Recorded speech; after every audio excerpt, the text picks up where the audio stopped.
Good evening. Welcome to WooTube. My name's Baram Woo. And today we're probably playing some Crim because I came up with a good pun for the title of a stream. But before we do that, a few things to shout out. Firstly, coming up this weekend, if you are UK based or you fancy a trip to the UK, there's the East Anglian regionals. So there's 2 regionals left of the UK regional season. We've got East Anglia this weekend, which is in Cambridge, and then in I'm gonna say 2 weeks after that. That might be correct. It might be 3 weeks after that. It will be the Northern Regionals. I will go into that, so I really should know the date. It's like the 5th. It's the 5th of November, October, 5th of October, right? Because are we in September now? What's going on? Yeah, this is the 5th of October. Is Northern Regionals. Come at me if I'm wrong, because I could be wrong. I'm gonna have to check now, aren't I? Just to be sure. I'm gonna look in my diary, just so that I don't tell you all to go to the wrong place on the wrong date. I mean, it has happened before. It is the 5th of October. I was at least correct enough for that. Good evening, Cactus Club. Good to see you tonight.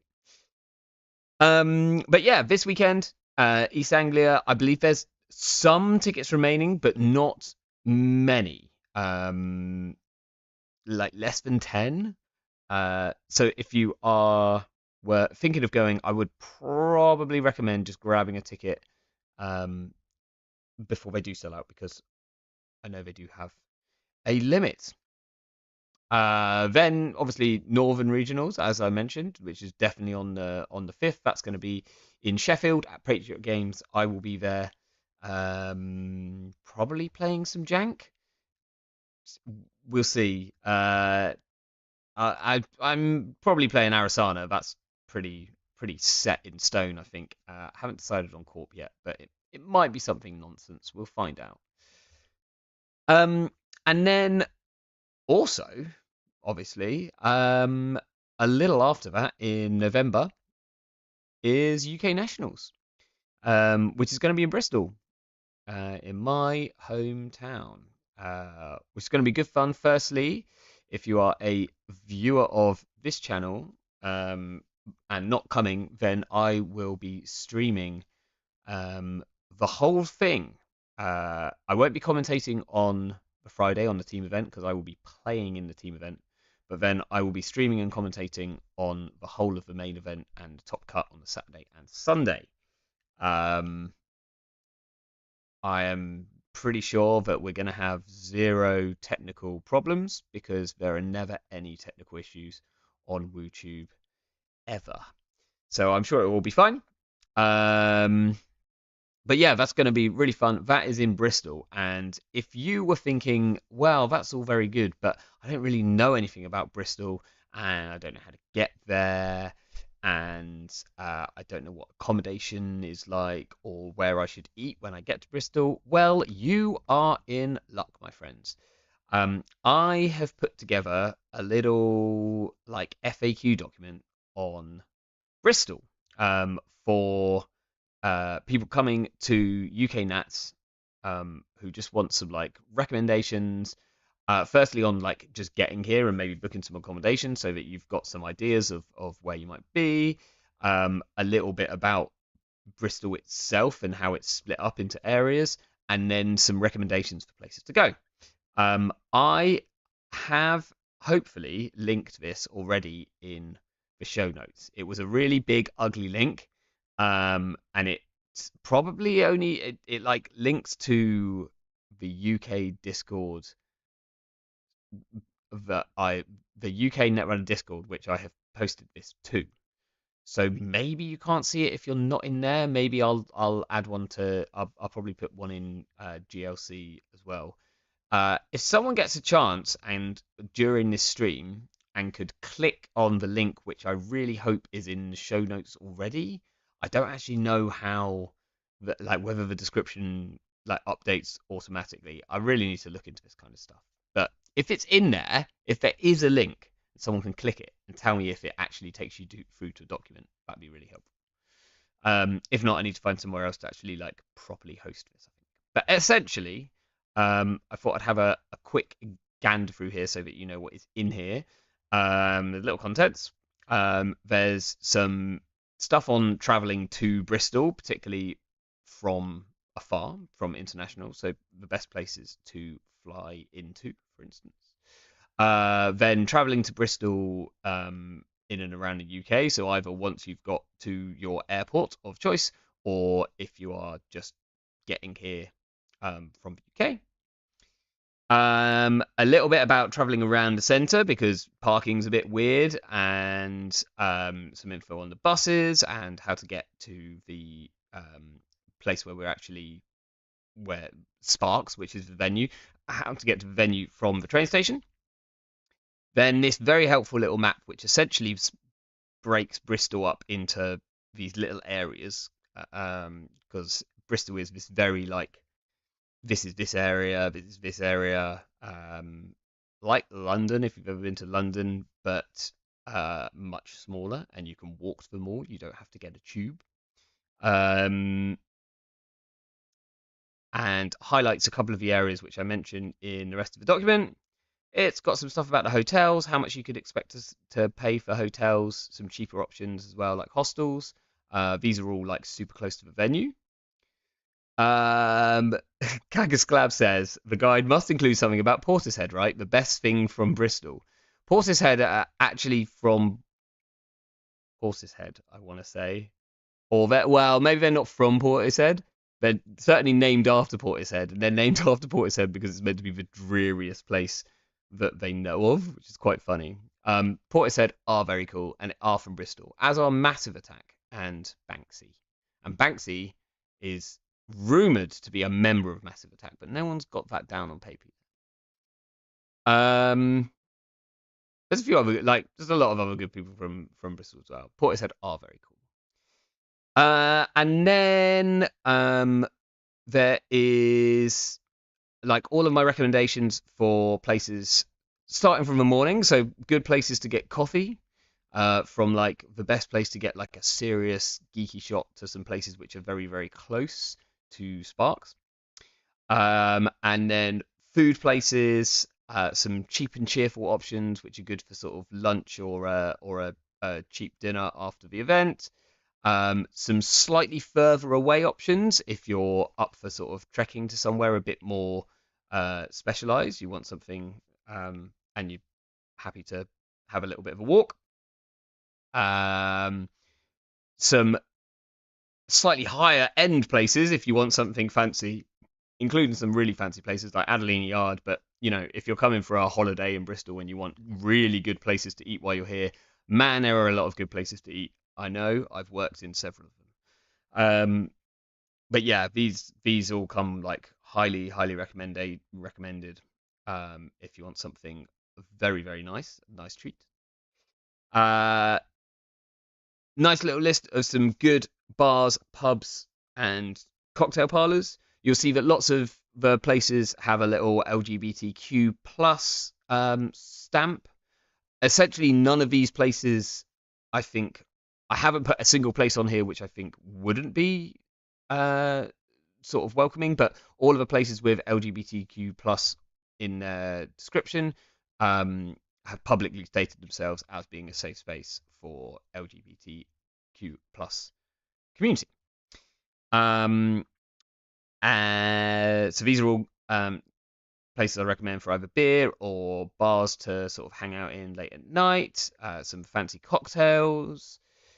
Um, there's some really good live music and club nights on while you were here. Here's some options just to show you that you know you can do more than just play games when you come to UK Nats. If anyone even slightly twists my arm to either go and see Cog at the Lantern or Scream playing all night long at the island, then I would be there in a heartbeat. It will take a very small amount to persuade me to go to either of those nights. And then a like bunch of other stuff which is in Bristol, including like the best board game cafes. There's some really cool retro arcades. Some other things you can do like Flight Club, which is a darts venue, and the Lanes, which is like a pretty cool like alternative bowling alley plus karaoke and a load of other stuff.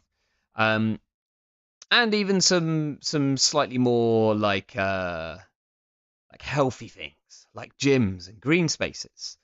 Um, and if people are coming with kids and want like recommendations for stuff to do that's family friendly, then I'm more than happy to put together a list of some stuff for that as well. I just wanted to.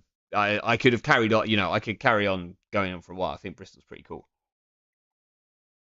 But importantly, I just wanted to point out that it's a it's a great place to come to. So even if you were like coming for UK Nats and you wanted to come and spend a bit more time here, then there's a ton of stuff going on.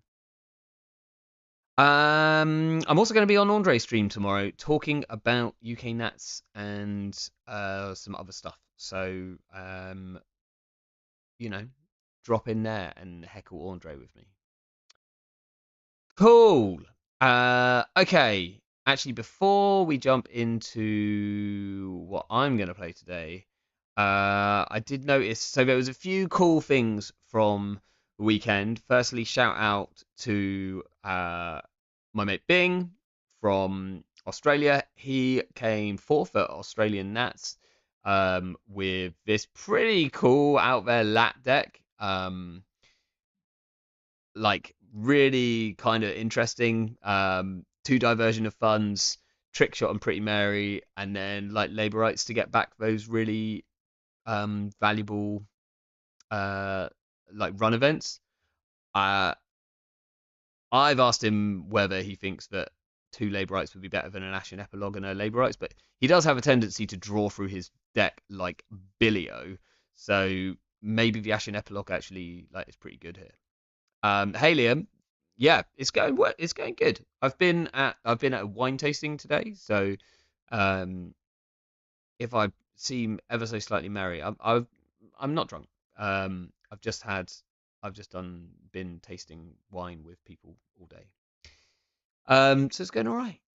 But yeah, shout out to Bing for this. I think he played this, which went 4-0 or 4-1 or something like that.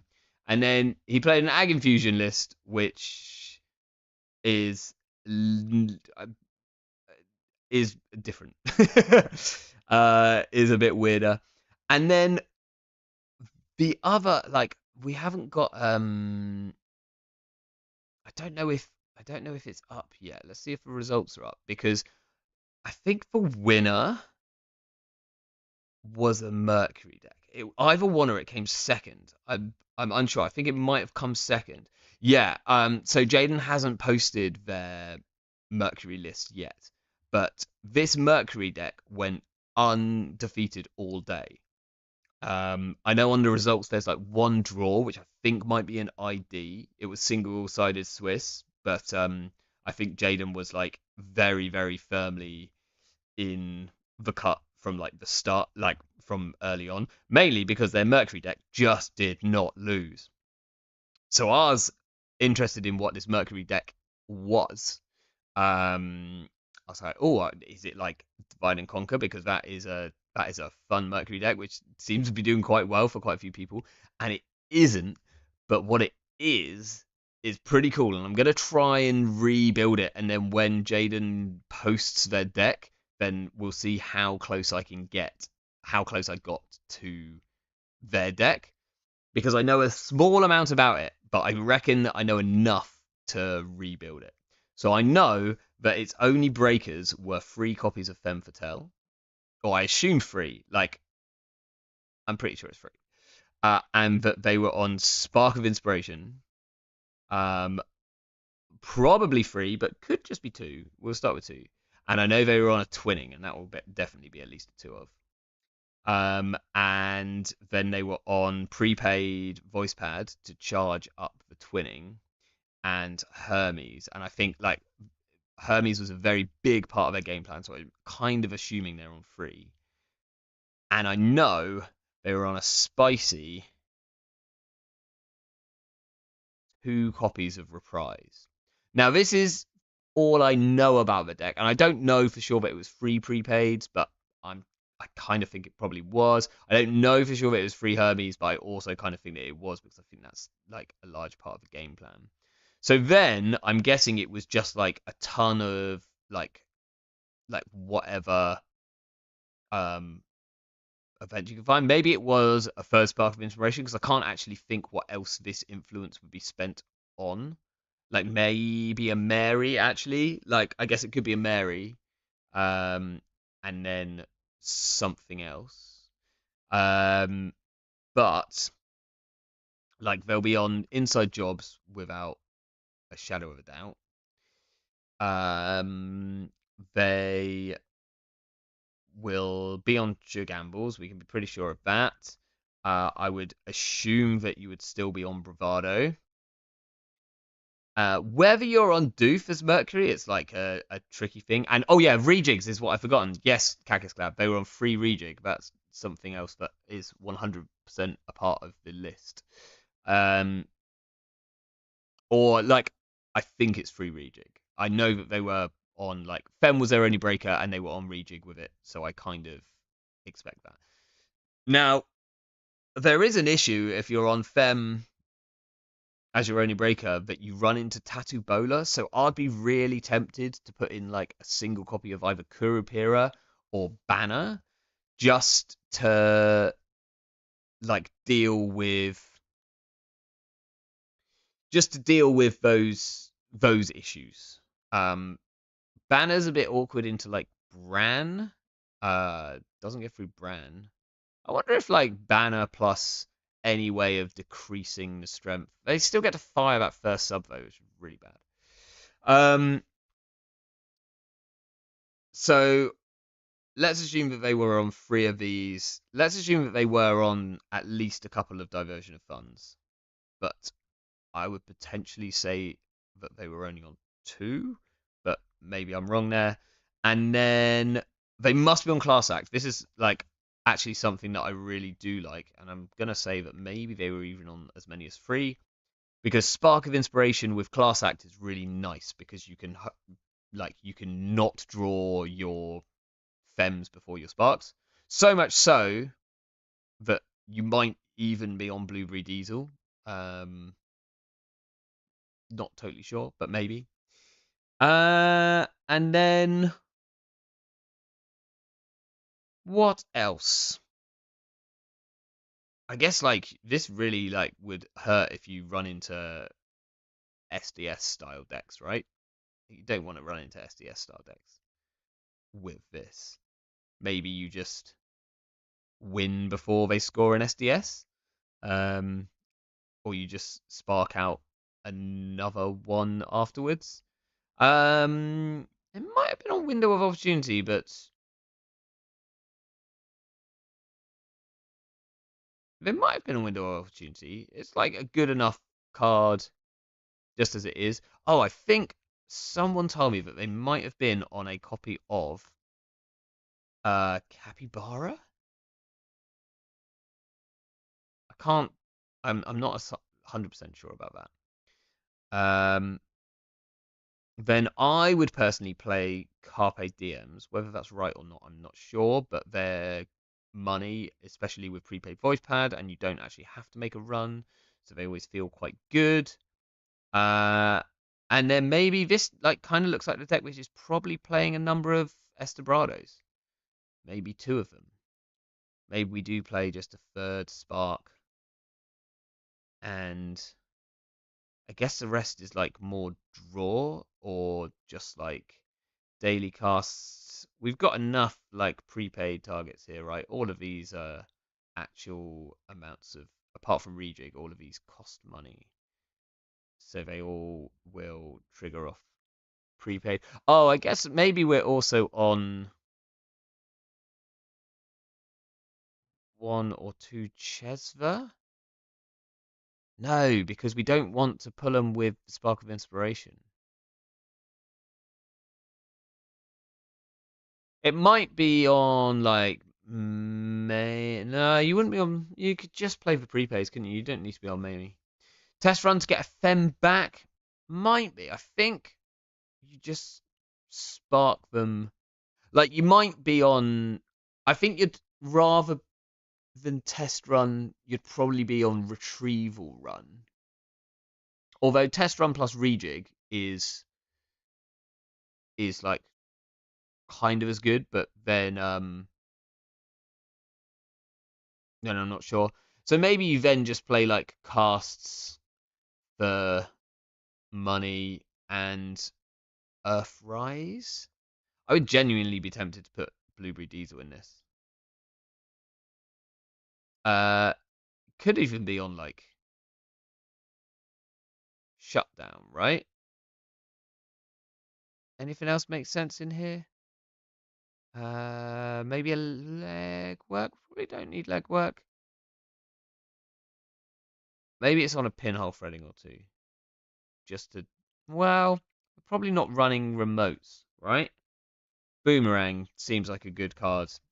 Okay, so this is my guess of what the winning Mercury deck was doing. I think I'm actually pretty far off here. This doesn't look so great, but it was doing something along these lines. Um, it was doing something along these lines. I'm not sure exactly what. But it didn't drop a game. Um, I've lost the always be running for it, haven't I? No, there we go. So we'll just have to wait for Jaden to post this Mercury and find out. But I think it looked something like this. Uh, so we can come back when they post it and we'll see how close I am. But we're not going to play this today, or maybe we'll try it later and we'll see if it works. But I have been playing around with this list, which I've kind of quite liked. Um, and I wanted to play it today mainly because I could think of a good name for the stream if I did. So the idea is thusly. This is Crimulchip as, mainly because we suddenly have a very good reason to play Crimulchips in Criminal, which is that we can play for Salem Entangler, right? Which deals with so many ice and is so costly for the corp to get rid of. Um, and deals with, like, there's a lot of decks which are playing like, I'm gonna put out an archer and you're gonna have to like get through it. I'm gonna put out um a piranhas and you've got to get through it, etc. And for Salem just like eats all of those ice. Evening Claudio. If you're talking about copulation in this Mercury deck, I think not, because as far as I'm aware, it's on Spark of Inspiration, and so I think it's probably just playing Spark and Fems and nothing else. So you always get a Fem. Although the chance, like, I would be tempted to play 2 Spark, 1 Banner. But yes, so here we can put down a Fasalem, but we can also like move a Fasalem, as Lazy said, on a paid ability window. So they res like a toll booth, and we chip a Fasalem from somewhere else, and we put it back somewhere. So that was my idea, and then obviously if we're playing like Crimulchips, I think this actually mainly came from the fact that I've been playing and really enjoying Prognostic Q-Loop Arasana, where I'm spending 6 influence on Prognostic Q-Loop in Shaper. And so I'm like, well, why am I not currently playing Prognostic Q-Loop in Criminal? The answer is because Shaper's really good right now. But we can play Prognostic Q-Loop in Criminal. And obviously, if we're playing Prognostic Q-Loop and we're playing Free Crimulchip, then we're going to be on Masterwork because it just all makes sense. And then it makes sense for us to be on As. And As is actually pretty good. We are going to fire As every single turn, like without a shadow of a doubt. Okay, we have 15 hardware plus 7 resources, of which 5 of them get an As discount. So I guess we can discount like 2 of these masterworks, although we can sometimes just like put one down. Cold lava, no window of opportunity. I hadn't thought about window of opportunity. We definitely could do that. I don't know what we cut, because the so we can have a look at that. Like, maybe there are potential cuts here. So things from playing this deck. The other thing I wanted to do was potentially be able to abuse the back. Now, there's a good chance that Netrunner games at the moment do not go long enough for the back to ever be relevant. But I like to have like disgusting recursion available for those games where it like is either going to go super long, or like I'm playing against something like PE Grinder or something like that. And the back is like a really broken amount of recursion. And I've kind of built the deck around this, even though we're potentially never going to put it down. We might do. Like, for instance, we're playing 2 times no free lunch because it's a money card, it's also a tag card, but it's also something we can recur with the back. We've got a flip switch because it procs As and it procs Masterwork, and we can install it off Q-Loop and we can install it with the back. We've got 2 Revolver because we can get them back with the back. We can obviously get back Crimulchips. We've got 3 copies of Fermenter, which we can get back with the back. And our boomerangs if they get like stranded elsewhere. With that being said, I will probably discard the back when I draw it, even though I've put it in the deck and built the deck around it. So if we were going to put in Windows of Opportunity, it would probably be in the place of the back. And it is a really good card here because like being able to whoop and install the Fasalem as we go in, or something along those lines, seems like actually pretty insane. Because Window of Opportunity is hardware as well, right? So we're always going to be able to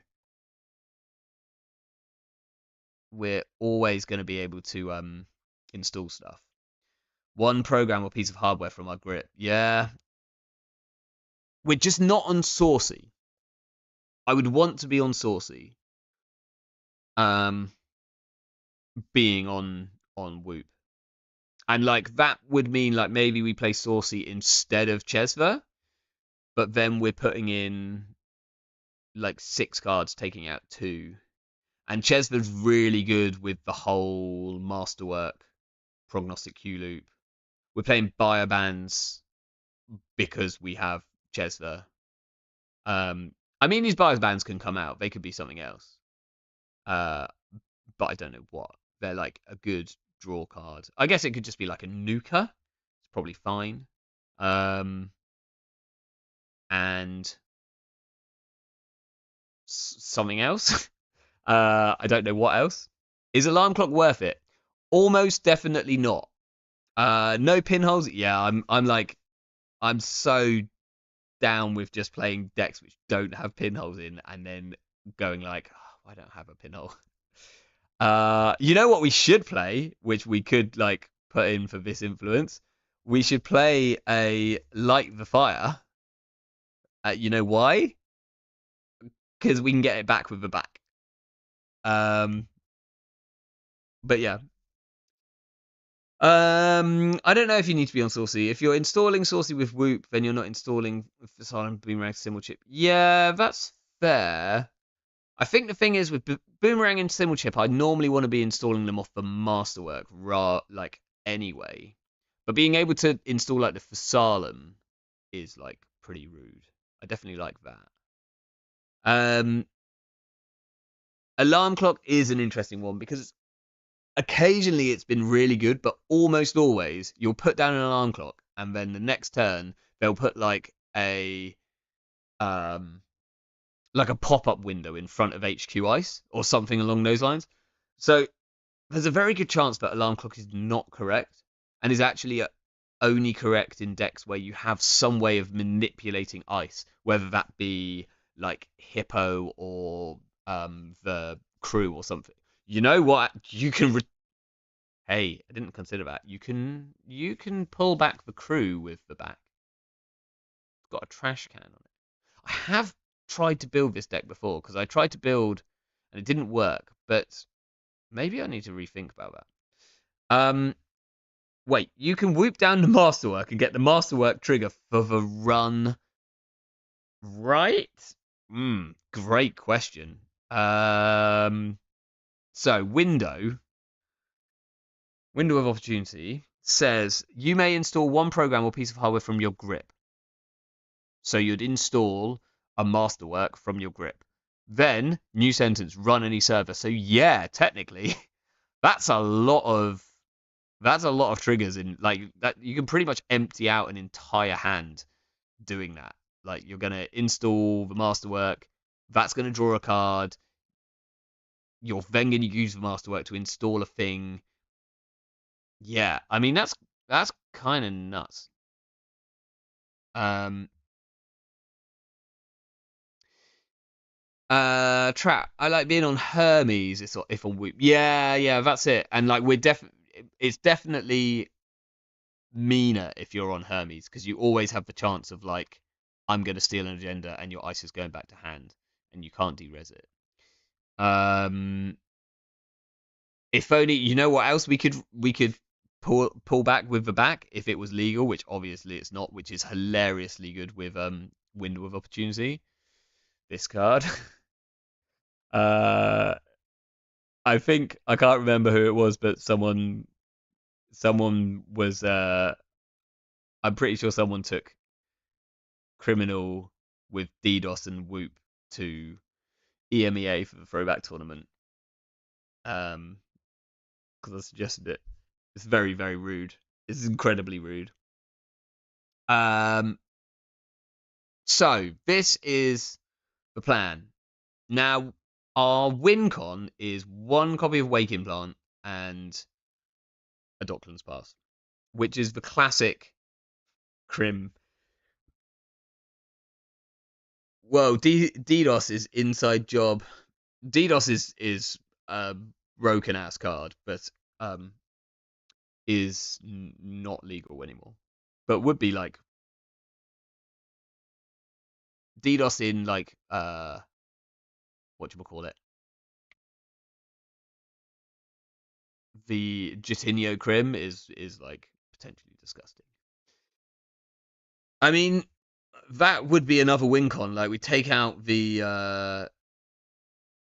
we take out the wake implant and we take out the Dockless Pass and we put in Justinio, but probably not having. Playing the Bankar Steve list, I feel Wake and Docklands isn't a good enough win con. It might not be. And then we need to kind of that deck can land 4 doof. I think it can land 5 doofs. I don't think that doof is that good. Like I'm on only 2 doofs here. I wanted to be on just slightly more than 1, but 3 genuinely feels like too many doofs because either they're incredibly impactful, in which case like you want to fire one at the correct time, or they do absolutely nothing in the entire game.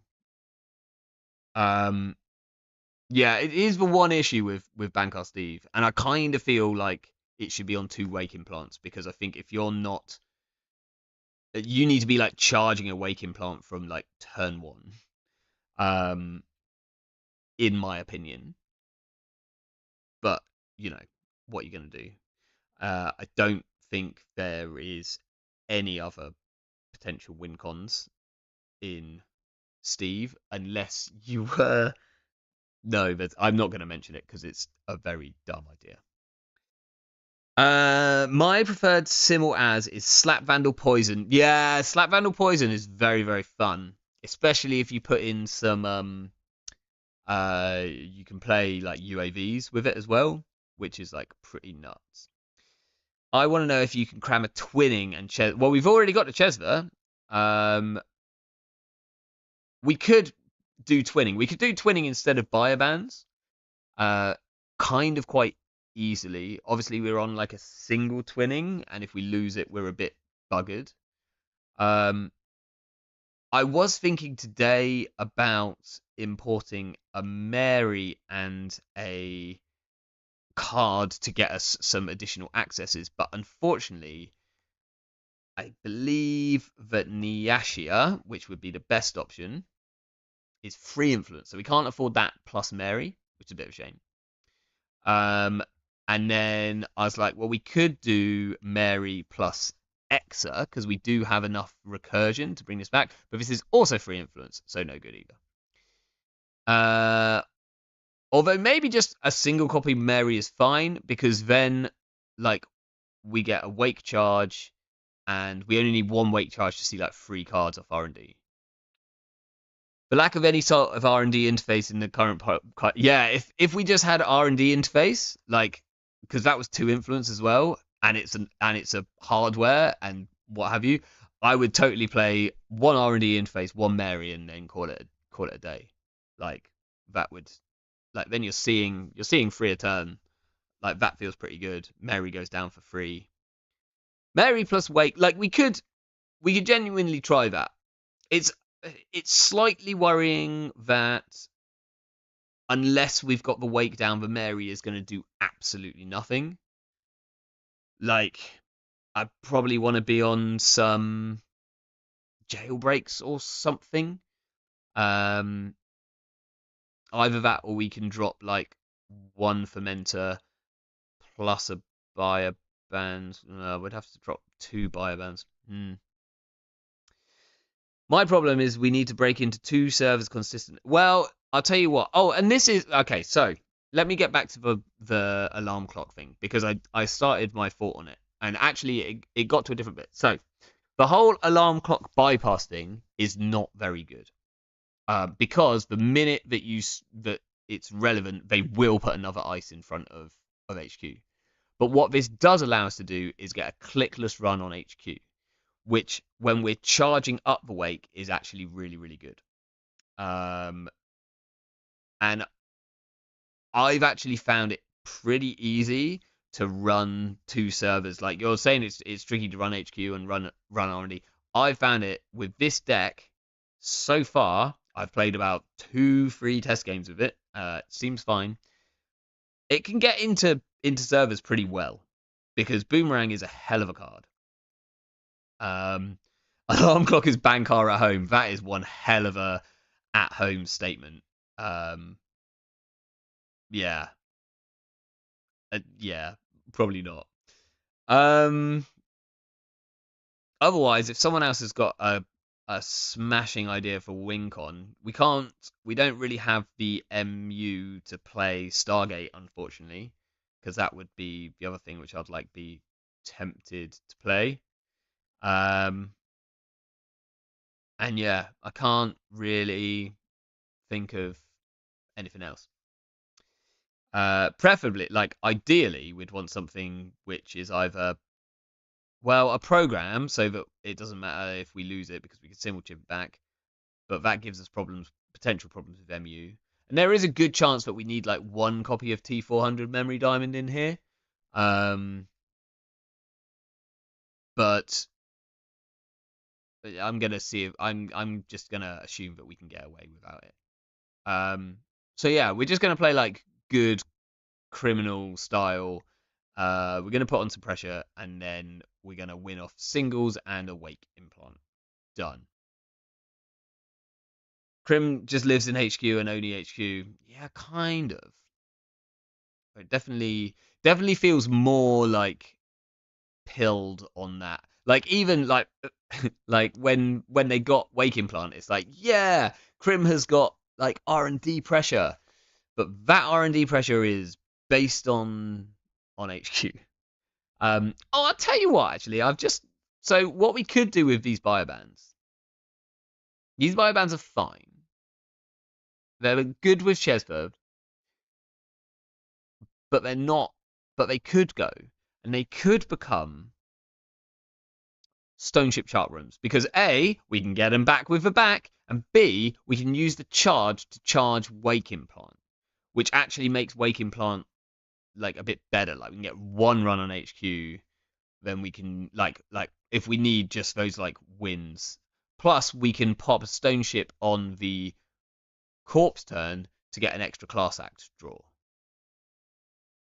So I'd be quite tempted by that. Like, and we're then like super not gonna die. Like we've got the best tech cards in the format. We've got no free lunch, which deals with all our like, oh no, I'm your Fule and you've given me a single tag. And we've got Stoneship Chart Room to deal with all our, oh no, you've punitive me. So that's quite interesting. And I hadn't considered it before. But that might be a way to go. I wonder if that's better than biobands. Like, what else do we get with the biobands? We can remove tags, but we already have good ways to remove tags. We can draw 2 cards, which costs us 2 credits. We can install stuff, which we always have stuff to install, so that's quite good. And we can trash stuff, but we've got 2 missed bones to trash stuff with. Maybe we do swap. Maybe we swap these out for stone ships. They've been like fine whenever I've drawn them, but not incredible. Like popping stone ship for draw is not amazing, but it does get better if you pop it on the corpse turn and you get an extra class act filter, right? Like anytime, it's like popping it's like resing a spin doctor on the runner's turn, right? When you've got a daily business showdown, like it's just extra value. I wonder if we try that. I'm gonna, yeah, I'm gonna try that. We'll see how we feel. We should also now be like, we're like teched to the gills, right? I mean, we might not be able to win. We can't beat fast advance, but we we are like absolutely teched out.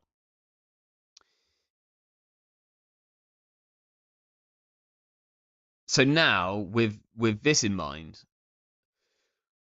I looks weak to no, we're fine to see how they run. We've got no free lunch, right? So they give us a tag, we remove the tag. Done. That's how see how they run kills you, right? I think. Biobands in Zaya I felt made good matchups better and bad matchups worse. Biobands in Zaya does feel like pretty busted if you can like Bioband the mark. Am I thinking of the right one there? No, Zaya's the other one, right? Yeah, I don't know if I'd play Biobands in Zaya. You're like 40 cards. Like, what are you? I don't know how I'd find slots for Biobands in Zaya. I'd rather play Jailbreak, which is like a draw card and a does something card. Trick shot and twinning in Zaya, yeah. I mean, you know, trick shots like pretty good. I've seen more people run it out of faction. I think I got hit with someone was actually play someone I nearly lost to it. I think I squeaked out a timed win, but I was somewhat lucky at Aldershot Regional. They were on Zaya and they were playing twinning and free trick shots in Zaya. And I was playing Ag Infusion. And it was like they actually said like I don't want to play into you because Crim loses to Ag Infusion. And I got a good start, but then I just didn't draw any money, and I nearly got like destroyed. Evening, Andre. For those just joining, I'll be joining Andre on Metropole Grid tomorrow evening. We've got Axu, who's coming in to like thrash us with PD. And while I speak about, we've got a diversion and a boomerang to start with. That feels kind of good. Oh, Andre, you're gonna love this deck as well. Actually, this is very up your street. We're doing Masterwork Crimulchip as with 3 copies of Salem. We're gonna keep this because this seems like really good.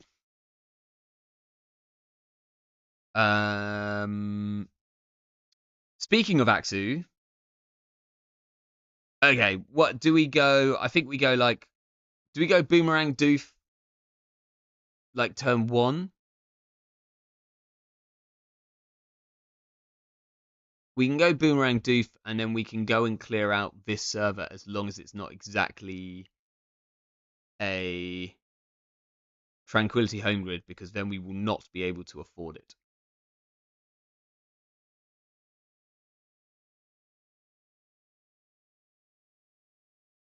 Let's just hope this isn't a Bran.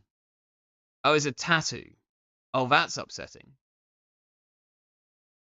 How much money is he going to have left? Like 4.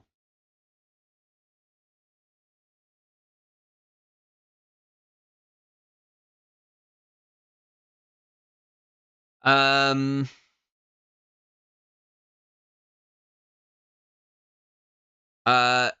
yeah, we did. Someone brought up window of opportunity. Cold Lava brought up window of opportunity, and we definitely talked about it. We definitely talked about it. The undo, yeah, yeah, that has not worked out very well for us, has it? Axie's still on 4 credits. Would we have been better just bounce? No, we wouldn't. Okay. Well, I'm just gonna let him have this this Rashida, unfortunately. Yeah, tattoo is like quite ridiculous. Maybe we should have run this anyway. Like, how bad is the draft of air? Like, kind of bad. It's gonna be draft or gatekeeper. He's gonna be able to res it. Face check gatekeeper. Yeah, maybe. Maybe. Okay, let's draw. Okay, that's great. So what we're going to do is we're going to go this, this, draw a load of cards, and then we can also hit Stone Ship on Axu's turn if we want to get another trigger of Class Act.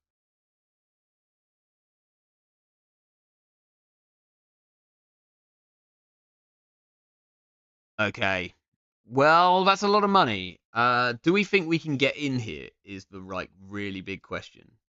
We can't get past a Tattoo Bowler, which there's a good chance that this is a Tattoo Bowler on the outside because it was put here previously. We could, if this is a Tattoo Bowler, we could put a Boomerang on a Tattoo Bowler if we draw one now. That'll cost us 1 credit. We can put a For Salem on the inside ice, because it's probably not a Tattoo Bowler. If it's a Bran, we'll be upset, but that's fine. I think we are going to fire this on Axe's turn. Okay, oh, that's interesting. I do like the Q loop a lot. I like the Q loop a lot. I wonder if we just have to face check this and see what happens. So in which case we can like put down.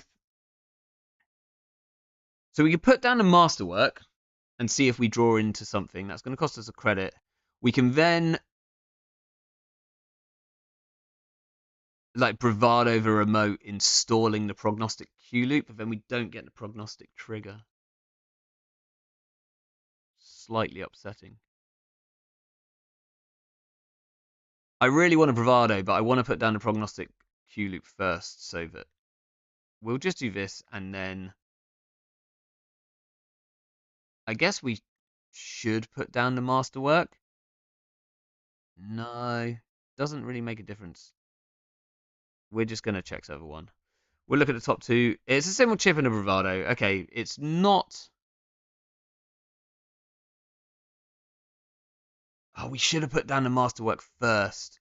That's fine, that can fire. Because now we're not going to get a draw from putting down the masterwork. But we do want to do it so that we install the symbol chip on Axu's turn. Well, that's a shame. We'll put down these 2. Then we're going to install the symbol chip on Axu's turn, which will cost us 1 credit. It will draw us a card. We get a class act trigger. Hopefully we didn't accidentally shuffle. Yes, please. Ooh, we've got another doof, which seems to do very little here. But do we think we can get through this ice? Probably not. So I think the bravado might be better right now. Okay. We could bravado HQ. We could put a Fasalem on HQ and bravado HQ. Like, what's the worst that can happen?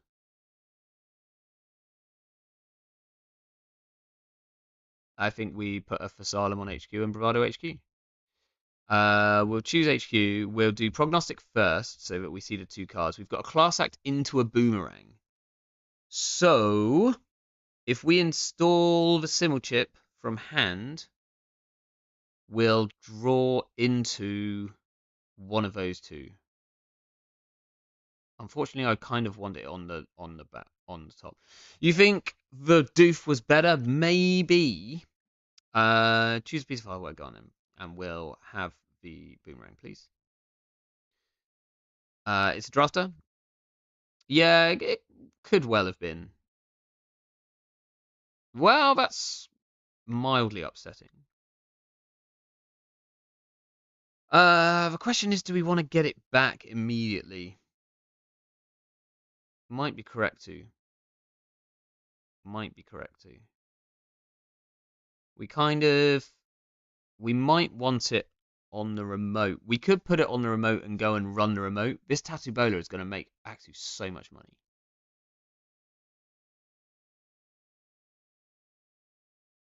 I think we just need to. I think I'm going to run our R&D and then I'm going to draw a card. No, we won't. We will trash a Managama and then we'll draw a card. Okay, we've got a copy of it back, which we will install. I mean, this is what I was talking about with the back. As much as I put it in this deck, and I built this deck around the fact that we get ludicrous recursion with this card. Okay, do we think this inside card is a drafter? Because if so, we can get through it. I think it's more likely to be a gatekeeper, but equally, we can still run this server because we can always symbol chip the revolver to get a Fasalem down, right? So I think we probably have to do that. I'm gonna draw some cards. Kurapira is probably actually the correct answer. Hey Holtz, how you doing? Okay, very quick thought. Do we want this Crimulchip or do we want the boomerang? I think we probably want the boomerang. Installing the Kurupira is going to cost 3 credits. Installing the boomerang is going to cost 2 credits, but then we can probably run this server. We'll run now. We'll prognostic. We'll look at the top 2. Oh, we see a wake implant. That's actually potentially good. And a bones after that. So there's a wake implant on the top. So I think what I want to do here is install using. I want the wake implant. Oh, I haven't really got the money for the wake implant. So we do this to install this masterwork, draw a card. I think we're actually slightly too late for the bones. Unless we now install the bones and run back. No, I'm going to take the wake. We'll do this piece of ice here. We'll have a credit, which is nice. We'll be able to trash. We'll be able to trash a Rashida. Unfortunately, I think Axie. Oh, we did call it as a gatekeeper, so that's nice. Axie still has 17 cards. That's a problem. We do not have pinholes, as we have mentioned. We also haven't drawn a fermenter, which is actually like a big part of our econ. Let's draw another card. Oh, Fasalem's like cute.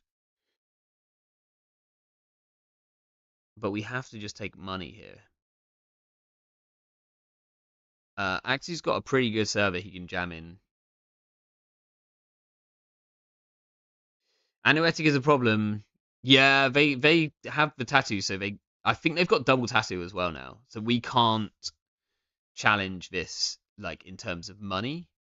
That would have been a reason to keep the doof, which we threw away. Like, yeah, we're gonna lose quickly here. Right. I think we need to put down the wake. We might install the Fasalem first, just so that we don't lose the Fasalem, because it's a 0 cost install. We'll put this here. We'll install the wake, which will draw us a card. Hopefully it's a Bravado. It's a Chesva or a Cat's Cradle, which look way too similar.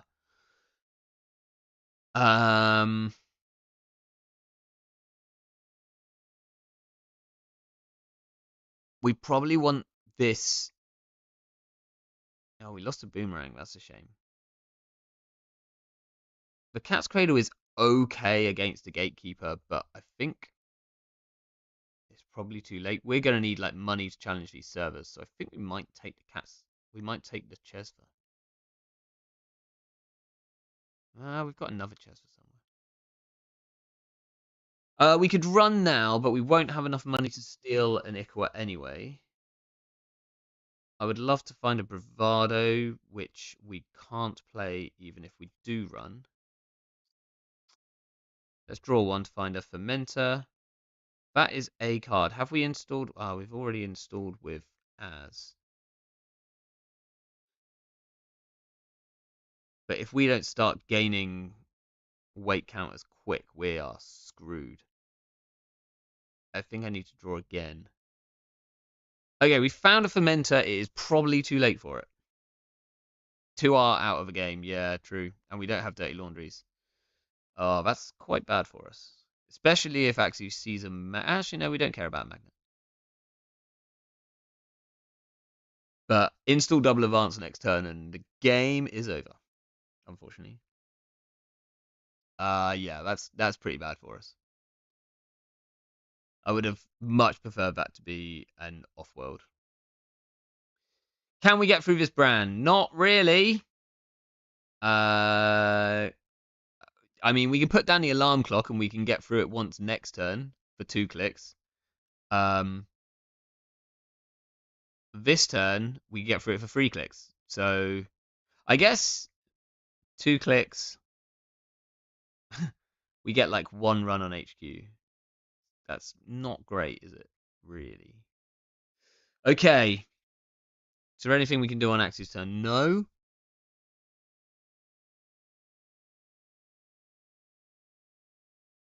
We could try and force him to spend money, but he doesn't need any money anymore. He needs like 2 credits. Trank Grid is gonna hose us big time. Uh, what money can we play here? Kind of none. Let's draw a card. We're a little way off playing this, so that's a shame. I guess we have to take it and just hope that we can play it next turn. We can draw again.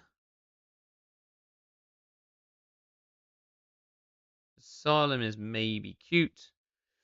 What are we installing here? Maybe the alarm clock, but then we can't actually afford to pay to get through this asylum next turn. Do we click for credits? That feels quite bad. I think we have to install the fermenter, and then we take a credit, and then we throw out the revolver so we can install it from our hand, or the cat's cradle so we can install it from our hand. It's one of these two. It's probably the what are we more likely to need? The revolver. We're potentially more likely to leave the cat's cradle actually. If he's on a single magnet, we're like really hosed. So let's throw out the cat's cradle.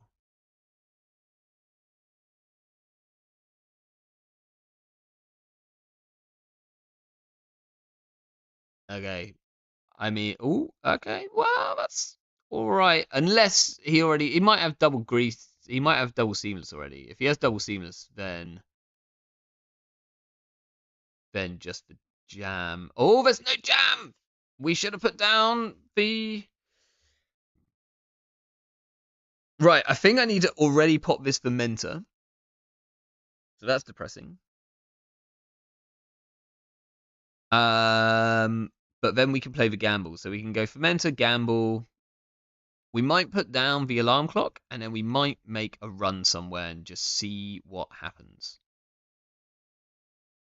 2 boomerangs in the bin. How did that happen? Oh, I lost one because of a void. Oh, we're really boned. I did not realize that at all. Yeah, without boomerangs, I mean, we need to install the back, but we haven't got time to do that for Shiznay. We probably need to Shezza. Like, we can't trash the remote. There's like no chance of us trashing the remote. So we just need to put this down. Yeah, we've got 3 boomerangs, but like if we don't have multiple boomerangs, then we have no way of ever getting through this ice. Like, how are we getting through a brand? Like, with this Kurapira? No. We're not on Hermes, so actually doesn't have to, like, worry about anything. Yeah. This is a problem. It's going to cost us 2 clicks to run HQ, which we are going to do, because otherwise we can't win. Maybe we... Do we hit the prognostic now? I think we hit the prognostic now in case there's anything on the top that we can install. There is not. It's a sodding bravado. At least we could maybe bravado R&D. Yeah, sure. It's bravado into no free lunch. Yeah. Yes. We see a drafter. We have lost the game. We'll take the bravado with bravado R&D. I mean, he could be. This might not be an Iqua, right? There's always the like slightest chance that it's not an Iqua. Well, we have exactly 3 credits here, so at least we can deal with this.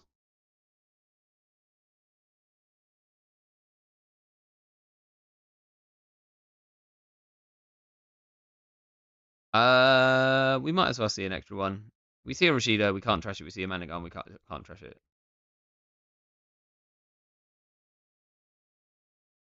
All right, we did not get off to a good start there. That felt bad, but you know we're playing into Axu, who's only going to bring like top tier PD against us. So what are we gonna do? Oh, wait a second. WooTube Live.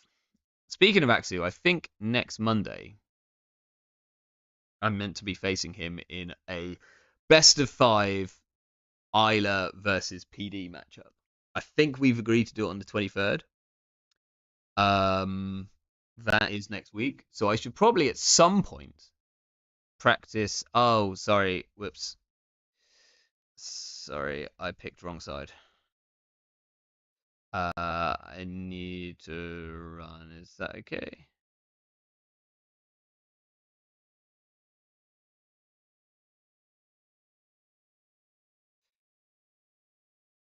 Um, yeah, because basically I made a wild. Okay, we're playing against PD again, and we've got like a weirdly similar hand. Holy hell!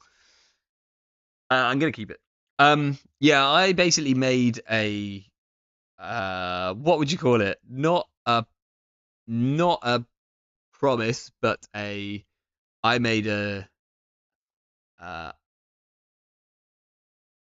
a wild statement that I believed that Isla, like the Man in the Moon slash Santa Isla, could beat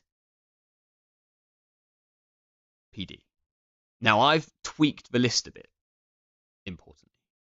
Okay, this is interesting. I think we go gamble and then we run server one, and then we see where we go from there.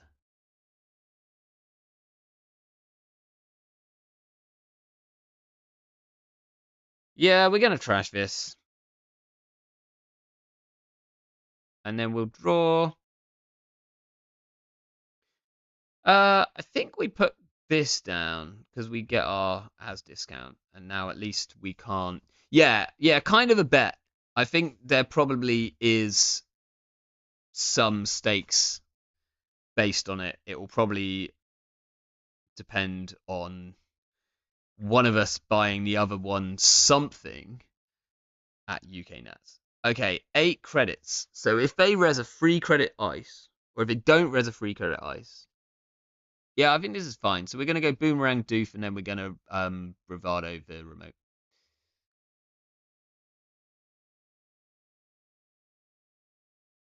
And if this is a tattoo bowler, then I'll cry. Trashing the trank is eating your vegetables. Yeah, you've got to do it. Like you've genuinely got to do it. Okay, no res. That's good for us. And now, nicely, we can doof, and if it's like a really bad, we can just flip switch out if it turns out to be something like really nasty. It's an ablative. Well, looks like that fires. It's looking a lot cleaner. Yeah, we've got a little bit of money to start off with, which is good. Unfortunately, they have a Rashida, but I think that's okay.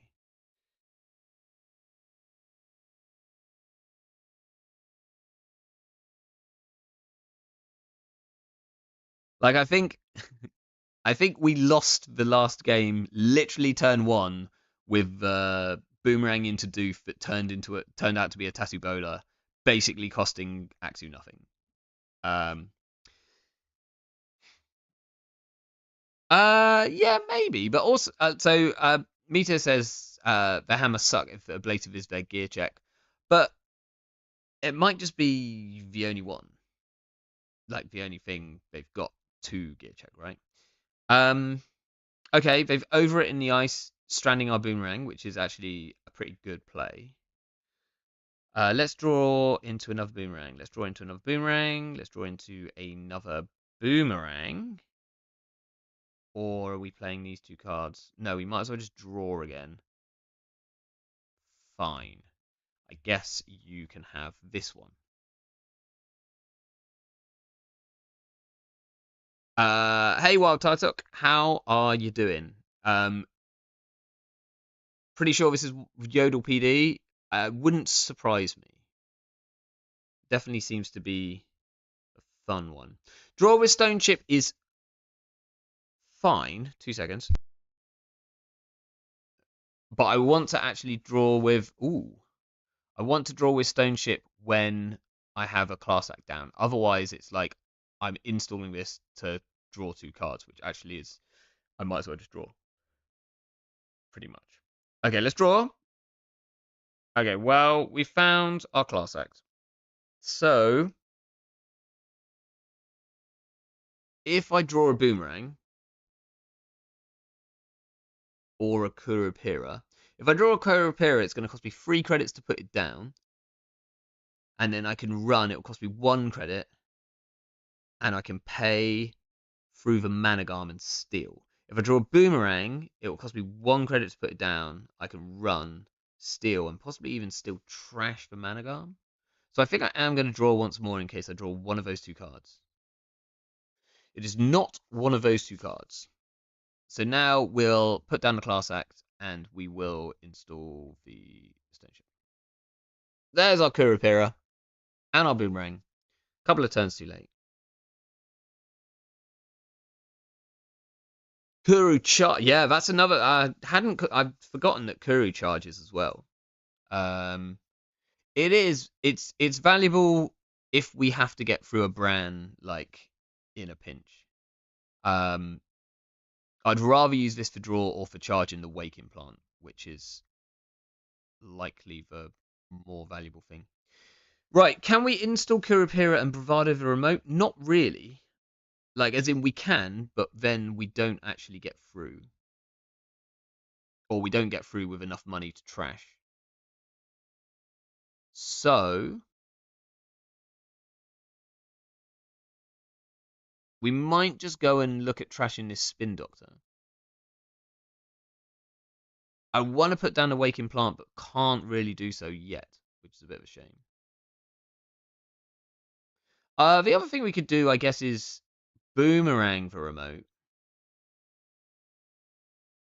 It uses a boomerang though, which I actually kind of want to keep this boomerang because I can now deal with the ablative very, very easily with Kurapira. So I don't think I want to do that. Yeah, almost. I mean, we could play what's the green Reclaim? We could play Reclaim, then we can get our boomerangs back, and we can get it back with the back. Let's install our Crimulchip. We could install the Kurapira because then it will make them add another piece of ice, which will cost them money, but we get back like better boomerang odds, bravado odds. Does that make sense? Not really. I think we are going to install this Kurapira because I also want to have enough clicks next turn to install the boomerang and go. So we're just going to do this, and then I think I'm going to click for 2 because if they want to purge to trash to get rid of the fermenter, then we can do it. Revolver Bravado HQ is interesting, but I am quite because if this is Yodel PD, I'm more scared. I'm scared of hitting a gatekeeper because it does so much. So I don't want to hit a gatekeeper. Okay, they just jam in here. That's fine. Fine. We should be able to get in here. If it is exactly like MIC, maybe we can't. That would be very upsetting. I guess we never I guess I forgot we have a flip switch down, so we should have just bravadoed HQ last turn. We definitely should have just bravadoed HQ last turn. Why didn't I think of that? If this is MIC, I'm going to be upset. If it's MIC, do I need to crack this fermenter first? If it's Bran or MIC, I actually need to crack the fermenter first. So I'm going to do that because then I'll need the money to trash the Managarm. So we're going to do this. Then we'll put this here. We're going to bravado the server. Obviously, I could have run without bravado, but I really think I need the bravado money. It is exactly this. If this is an Ikawa, I'm going to be upset. Can we let them install an ice?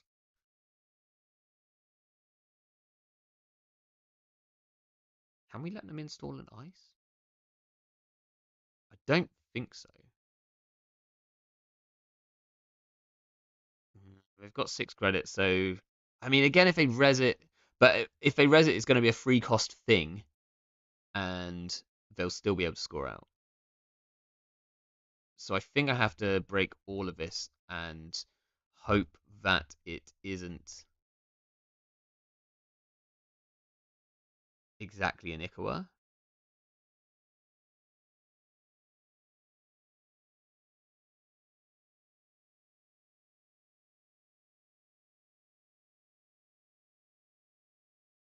That's fine. We were expecting that. We will pay 5. We will see a midnight free. That's good. Do we trash this server?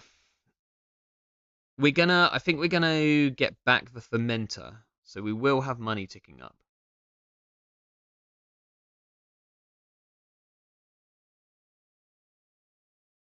Tempted to trash the Managam. I don't think I actually can though, upsetting as it is.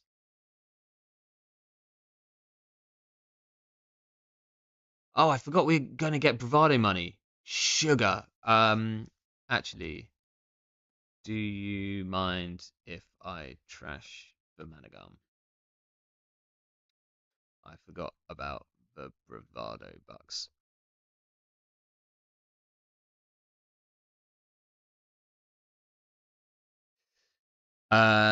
This person is playing very, very fast and very, very compliantly, and thus I think it's a CTZ Smurf. I'm gonna put yeah. I was tempted to trash the Trank as well, Trat. I'm gonna put a bet on this being CTZ Smurfing. We'll find out. They always tell me if it is. I'm gonna pop this stone ship on their turn, or I could charge it. No, I don't think charging the Kurapira with it is correct. Name's not funny enough for a CTD Smurf. I mean, maybe. Passive Molt.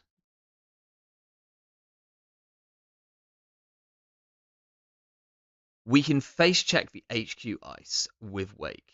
Very true. I don't want to lose this Crimulchip. So the other option is to not actually pop this stone chip now.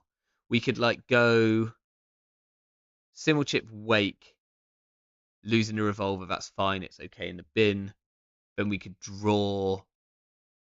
Then we could run HQ. We can always jack out with a flip switch and then we can draw. So I think I'm not going to draw off the stone chip here. So we're going to go this one, this one. We're going to run HQ. It's tattoo bowlers everywhere. Do we go through here giving them money? I think we kind of have to, right? We also get a Kurapira counter for what it's worth, which is actually worth quite a lot, being as there's a brand.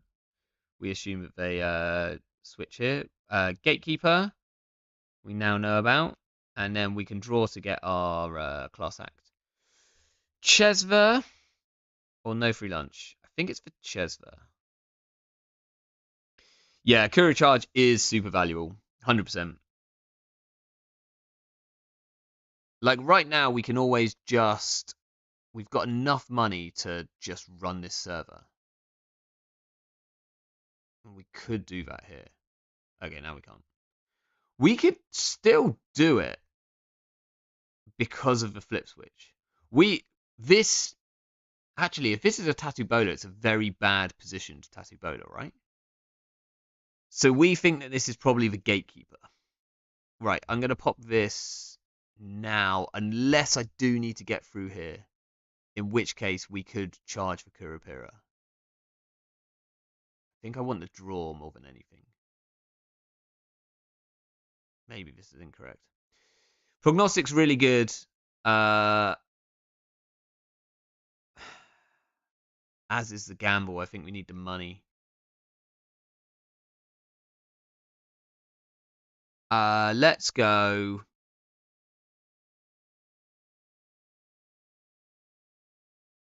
Sheer gamble, prognostic. We'll run HQ. We see an alarm clock. That's cool. That's really cool being on the top. Here we will jack out. And then I think we might run and trash this spin doctor. Because I don't want to draw, because I want the alarm clock to actually be on the top so that we can prognostic it out next turn. So I'm going to run and trash the spin doctor.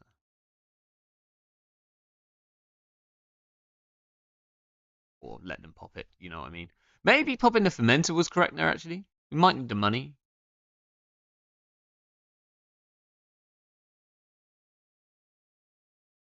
Don't be a luminal. Don't be a luminal. Don't. Oh, crap.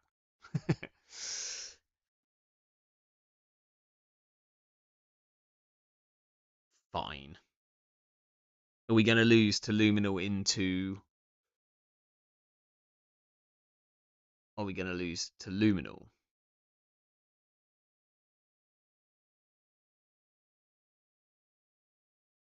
They are kind of poor. Yeah, but like Trank Grid means that you can be really, really poor. And you're fine. Also, if they happen to be on Yodel, then they won't be poor for long. Like this could be the game. Uh, but we're gonna install alarm clock, and then we'll start by running with alarm clock. Masterwork is second card down, so that's cool. We can draw one.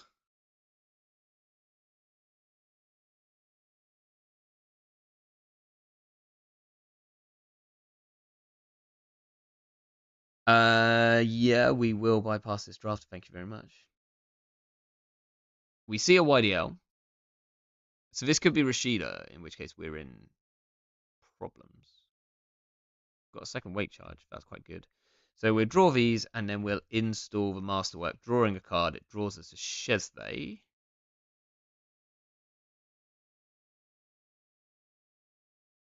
The fact they don't have the second Seamless. Yeah, that's probably true.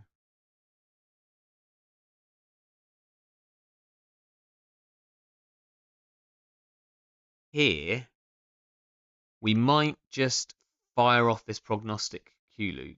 Let's see if they respect HQ. I kind of want maybe I needed the charge on yeah, no rise. Maybe I did need to charge on the Kurapira because getting through this Bran is going to be a problem.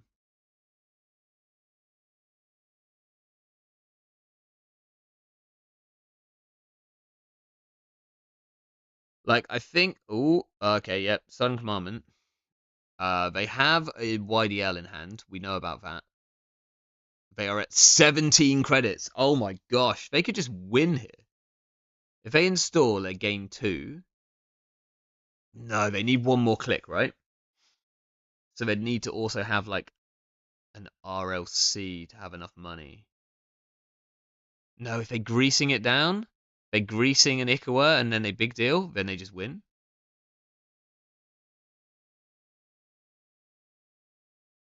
Yeah, I think they're 2 credits short. Oh, that absolutely bones us. Well, that really hurts.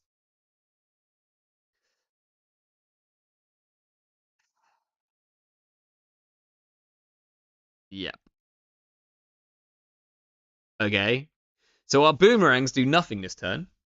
We can't click through the Bran, and the Bran is now 10 gajillion credits to break.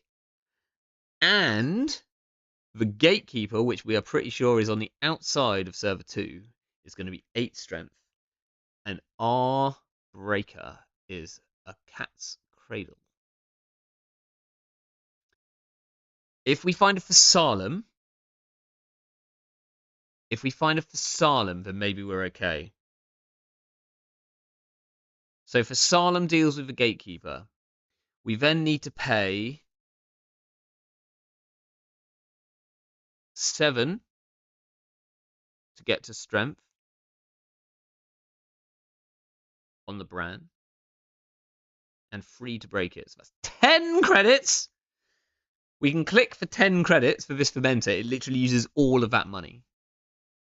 We then might have to use the bypass on the sodding ablative barrier. We're going to have to use Q-loop here, I think, because if we don't, we kind of need it to be a Thessalem entangler. Or we need... I don't know exactly what we need. Does it actually benefit us? Thinking.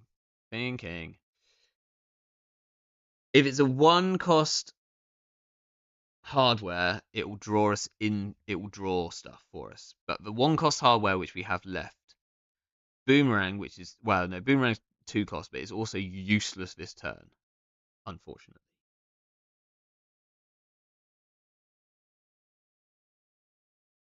It needs to be a Fasalem on the top. And if it's not Fasalem on the top, then we are so boned. I definitely should have used the Stone Chip to charge this Kurapira. Yeah, but Stone Chip we can't even install off the prognostic, so we'd need to install. Like, I need to have a click left and 2 credits when I get to the end of this server, because this is definitely an Icawa. And I need to be able to deal with a Managarm.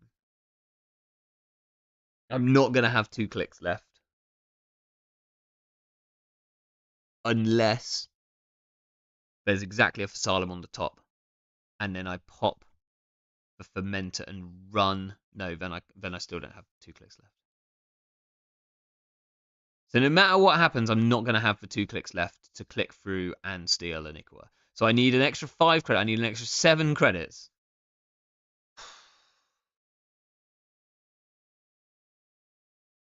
Just rip 5 points out of R&D. How do I get through R&D? R&D ice is also nexted. Like, this is going to be nasty. Unless this is exactly a Tattoo Bowler, in which case they shouldn't res it.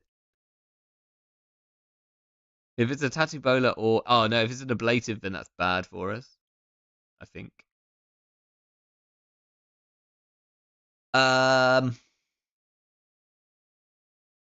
So the other option is we alarm clock. I need this money, unfortunately. Otherwise, we could alarm clock and install a revolver. So I get alarm clock. If I alarm clock, what happens if I just let the drafter fire? How bad is it to just let the drafter fire? Then at least I know what's on the top of my deck. Sorry, still thinking. So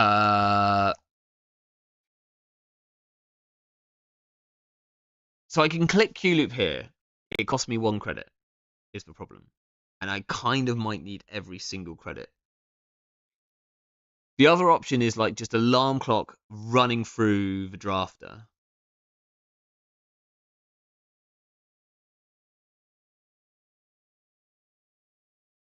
Which means that they get to put a Managarm somewhere or a piece of ice from HQ. Putting ice from HQ somewhere is probably incorrect. Because we're assuming that there might be an extra something in HQ. But if they put another piece of ice on the server, then we definitely can't get in there. Like, under any circumstances whatsoever. I'm going to hit the prognostic Q loop, but it has to be a Fasalem or nothing helps us. It's a Masterwork. I think we're going to install the Masterwork because it draws a card, and thus it draws 2 cards. None of these cards are Fasalem. Or a Stone Chip. So let's just take this. Okay.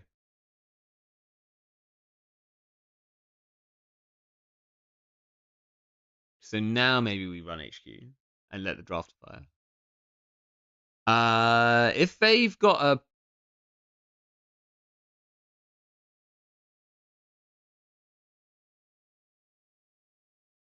I think we genuinely let this draft fire.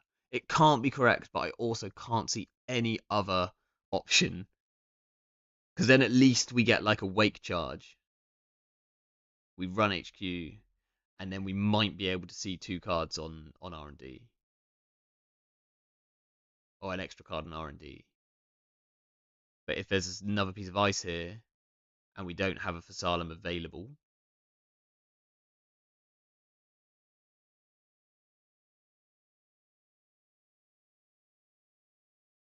Boomerang into gamble. We can install the boomerang to draw a card. The boomerang is useless this turn.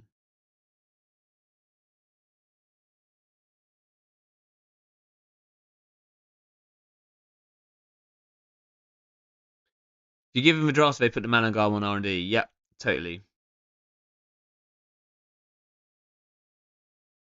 I can't bypass this, because if I bypass this, I can't win. Like, I literally can't win. So I think I have to install this boomerang, even though it's going to do nothing. Then let the draft fire.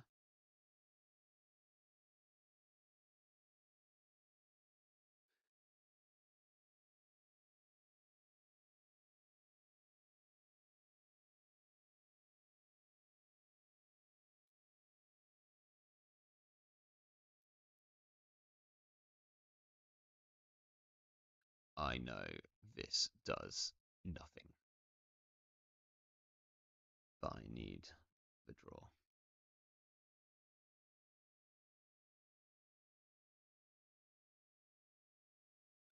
We still do not have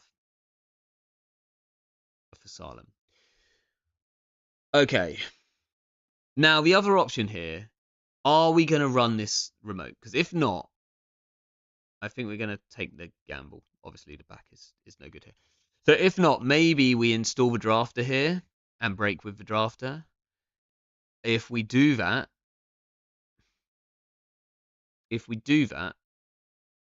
then at least they don't get drafter fire. Yeah, maybe we do that.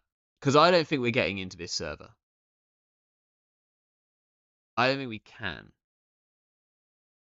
We haven't drawn for Salem yet. No.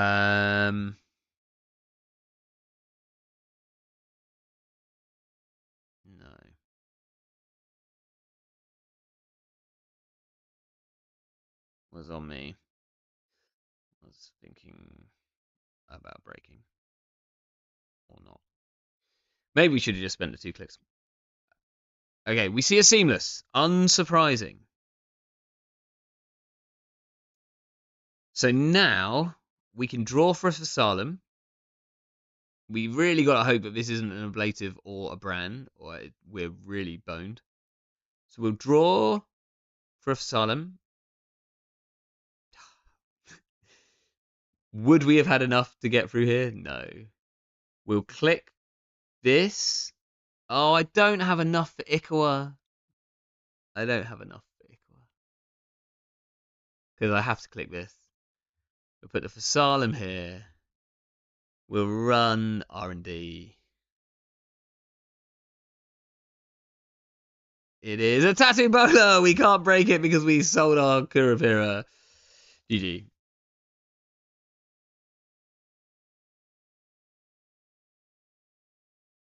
Needed that Fasalem to turn up a click or two ago.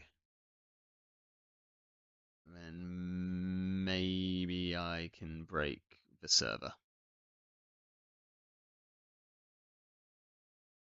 Had agendas on all the HQ accesses and we did not see them.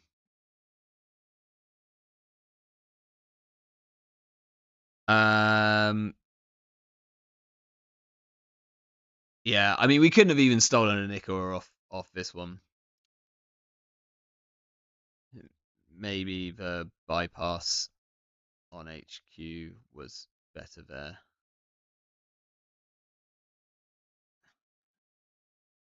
As I knew you were on tattoos. Yeah, like if we, but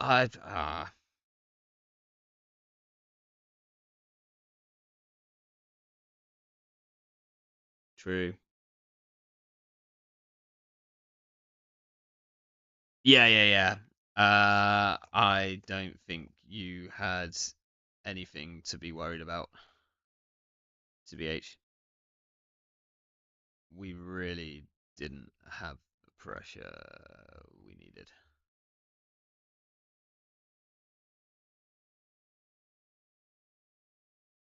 So the vehicle was there, so we were like, we were just a click short. We just needed, if we'd have drawn a sodding for Salem like a little bit sooner, then maybe we'd have been better.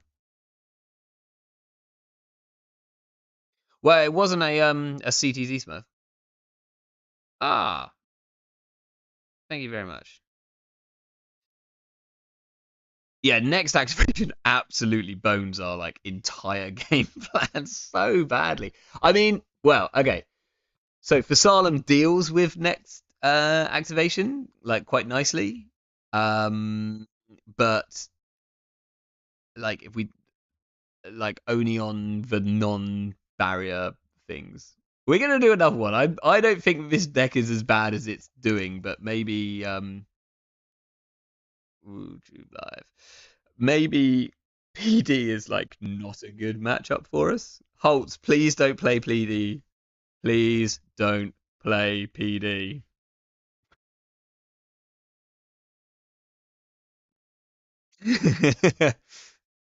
Yeah, Holtz will come in with something fun. Um, always does. Okay, Hyobu. All right. How does this look? Quite bad. Like we don't really want a bravado into ice turn one. Class Act is expensive even for as.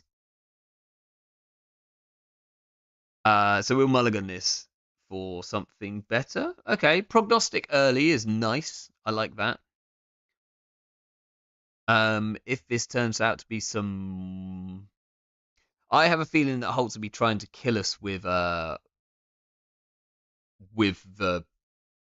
like last the like I'm gonna take a card out of your hand and then keep taking a card out of your hand. Okay, they have money. They have enough money for snare, but snare's not real. It can't hurt us. There's a Kurapira and a Sure Gamble on the top of the deck, so that's nice. Predictive planogram. What we might do is because we're expecting tattoos, so I'm gonna want the Kurapira down, so I'm gonna install it using the prognostic Q loop because it's kind of like paying a credit to draw a card. No, actually, it's like better than that because it's paying a credit to draw a card and install that card. Um, so it's like always worth it. And I knew that we were going to be able to sure gamble next turn. Two sure gambles in like the first two turns. Like we're basically rich. Let's draw. Fermentor's great. We'll draw a. Do we want to have they played Subliminal? No. We'll draw again. Naval Lunch is probably not needed in this deck.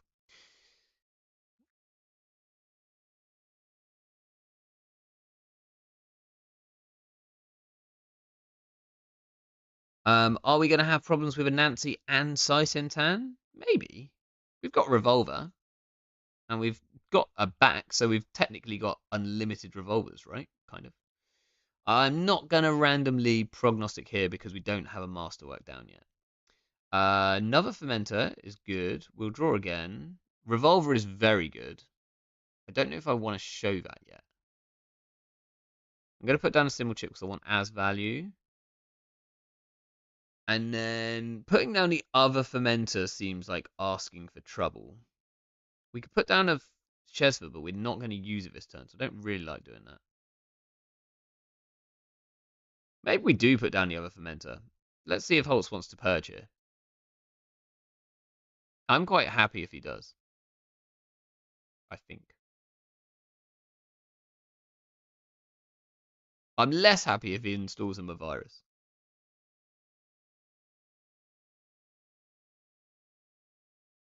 Okay? So, we can pop a fermenter, install a revolver, and run. What do we die to? Many things. I think we do need the money from this. Unless this is like tattoo into. It costs us 2 to install. What if we don't need the money from it? I think we do need the money from it. Yeah, we'll do this. We'll install a revolver. We'll make the run. We'll look at the top two. Ah, there was a revolver on the top. Could have saved a click. And a boomerang. Like, the fact that the boomerang is next one down is a shame. We see a phonotria. We're so glad we didn't draw. We have to boost this. I don't like revolver. I much prefer Eka. Like, if this was an Eka, then we'd be paying 1 credit to get through here after we've hosted it. Nice. We have exactly what we need to get in here.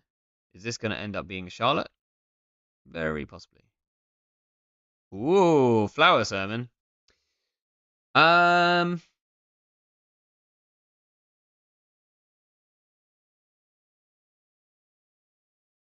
then what? We could draw. Yeah, we can draw. Like, we know that there's a boomerang on the top then, which is actually pretty good for us. I just don't want to draw too much because going through this phonotria, actually installing this no free lunch is probably going to be quite vital in this game, I think. If Holtz is on phonotria, then that means he's interested in tagging us, which means I wouldn't be surprised if we run into something like a public trail. What we might do is install the no free lunch.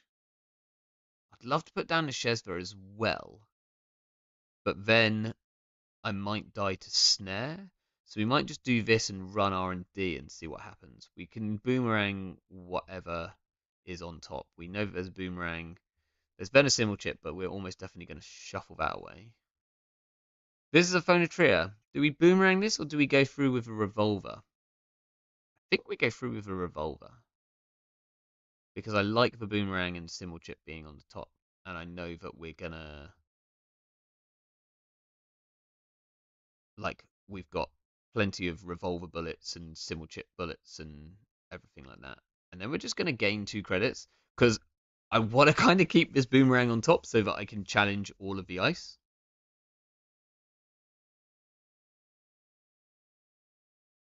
And do we think this is a see how they run deck? This is probably a see how they run deck.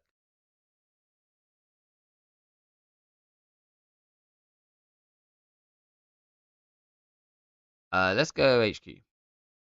We still know it's a boomerang and a Crimulchip.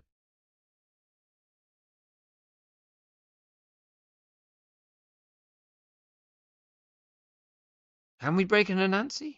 Yeah, we can. Took me a second to work that one out, but we definitely can.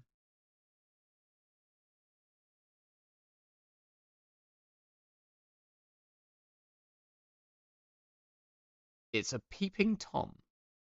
Okay, thinking. This is a hilarious thing to put a Phasalum Entangler on because it's it will have 0 subs. When a runner encounters Peeping Tom, name a card type. Then reveal all the cards in the grip. So program is the correct call. Holtz will be tempted to call hardware because he knows our deck, which will get him nothing.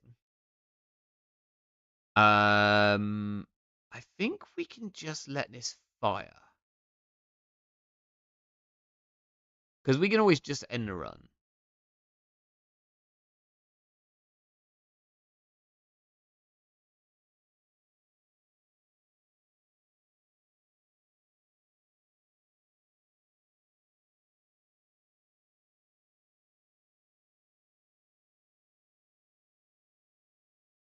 Let's see what Holtz calls. Let's see how stream sniped we're being. It would be a funny interaction with Vasalem. It has no... Yeah, exactly. Same as Kamainu.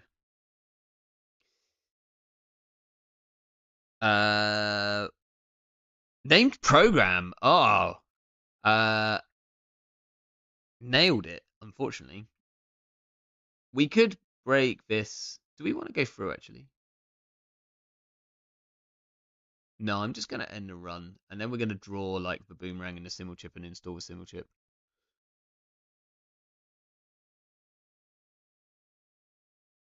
Because I want to pop this Fermented next turn. Because we need money.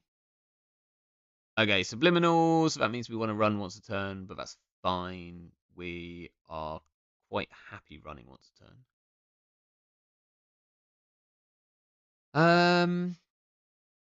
So we might boomerang this out a ice. Because that feels a bit like a code gate. Let's pop this one here. If this is an Anansi, they can't res it. If it's a Sai-Sentan, we can kind of deal with it.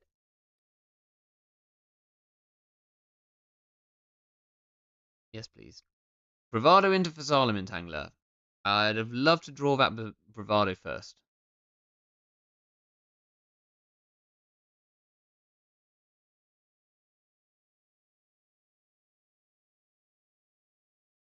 It's a Boto. Okay, thinking. So we can use the boomerang.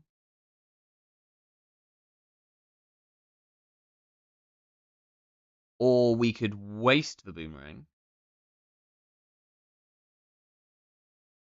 Just so that we don't have to spend lots of money.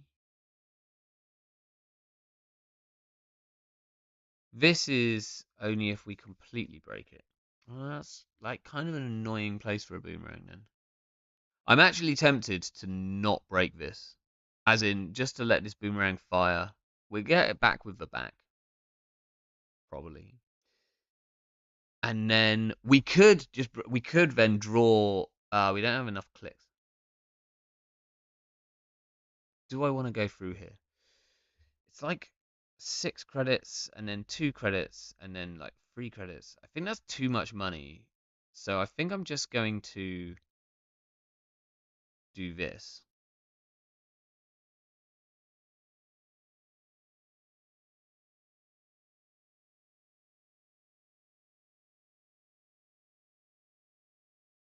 And then like let the other sub fire.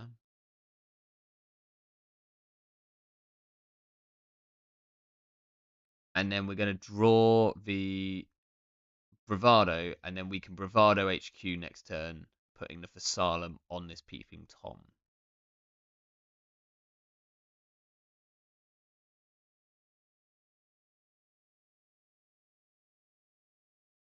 Okay, well we assume that that's a Charlotte or an NGO front.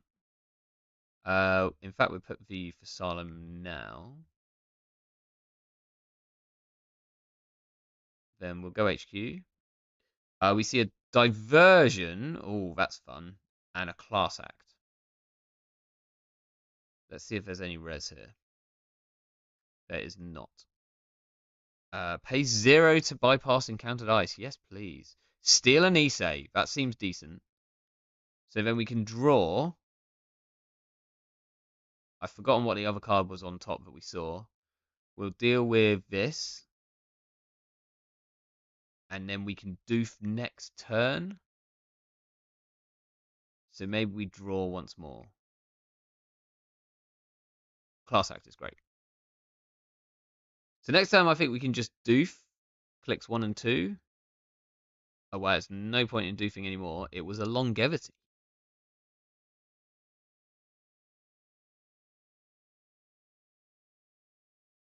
Mildly upsetting because I really wanted to doof that turn. Okay, right. Where are we going here? We could install the Chesva, run R&D. Install the Chesva, install the Class Act, run R&D. Seems okay.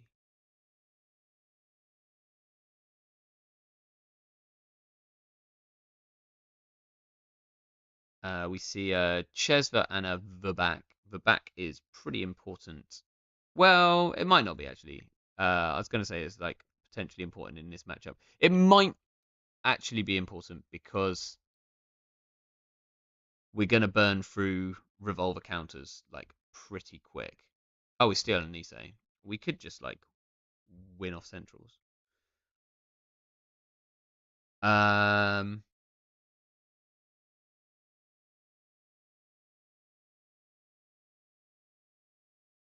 And then we kind of don't want to draw, so we'll just gain a credit. Right. I don't think we need a second diversion. One is going to be fine. Oh, although we definitely didn't need the other missed bones. I that keeping the second diversion would have been much better. Alrighty. So here, here we're probably going to have to take a tag, but we can always like clear it with no free lunch. I think that's okay. Like playing the gamble is probably worth it.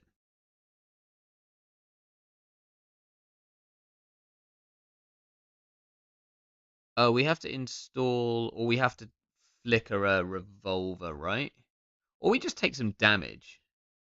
Like, do we need any of these cards in our hand? Maybe we take the damage here. The doof is good, but like the rest of them, we don't really need these bones. I guess the revolver is maybe it's worth going gamble back revolver run. Then we're gonna lose 2 cards to this. If this is a snare, he can't fire it. So I think that's okay. We just do that. We install a revolver, and then we run server 1. But we're actually just gonna take the damage here. Oh, 2 bravados on the top. Well, now I wish I'd. I guess 8 credits. Kind of need those bravados. This one can just fire. We lost the doof, which is a shame. That's the one card that we did want to keep. This one we break for 4. Wow, all our money has gone very, very fast. We're gonna trash a void for sure. We have exactly enough credits to Bravado HQ next turn, which I think is gonna have to be our play. Did we use the back? Did we? We need to charge the back manually, right? We used prognostic Q loop, so we should have a counter. Okay, so let's draw a bravado. Oh, look, a bravado. Then I think we can go HQ. I guess we draw once more in case of snare. Alarm clock is okay. Flip switch is great. And we can... Oh, that's a really good way of charging our Tatubola. Our Kurapira, even. Let's go through here. No. Wait, did I actually break it with that? Oh, no, oops. Uh, I screwed that up. Did the boost, not the break. Counter P4.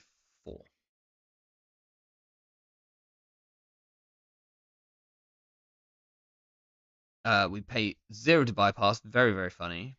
And we still have Flower Sermon for the win.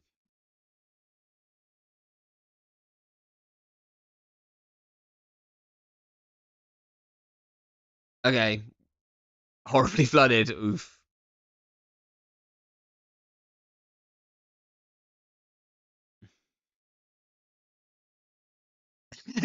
it did indeed get installed.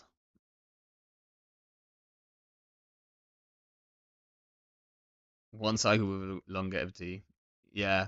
I think if we could draw like a ton faster, then the back would be good. But without the draw of Geist, or like sports hoppers and the other things which you used to be able to jam in,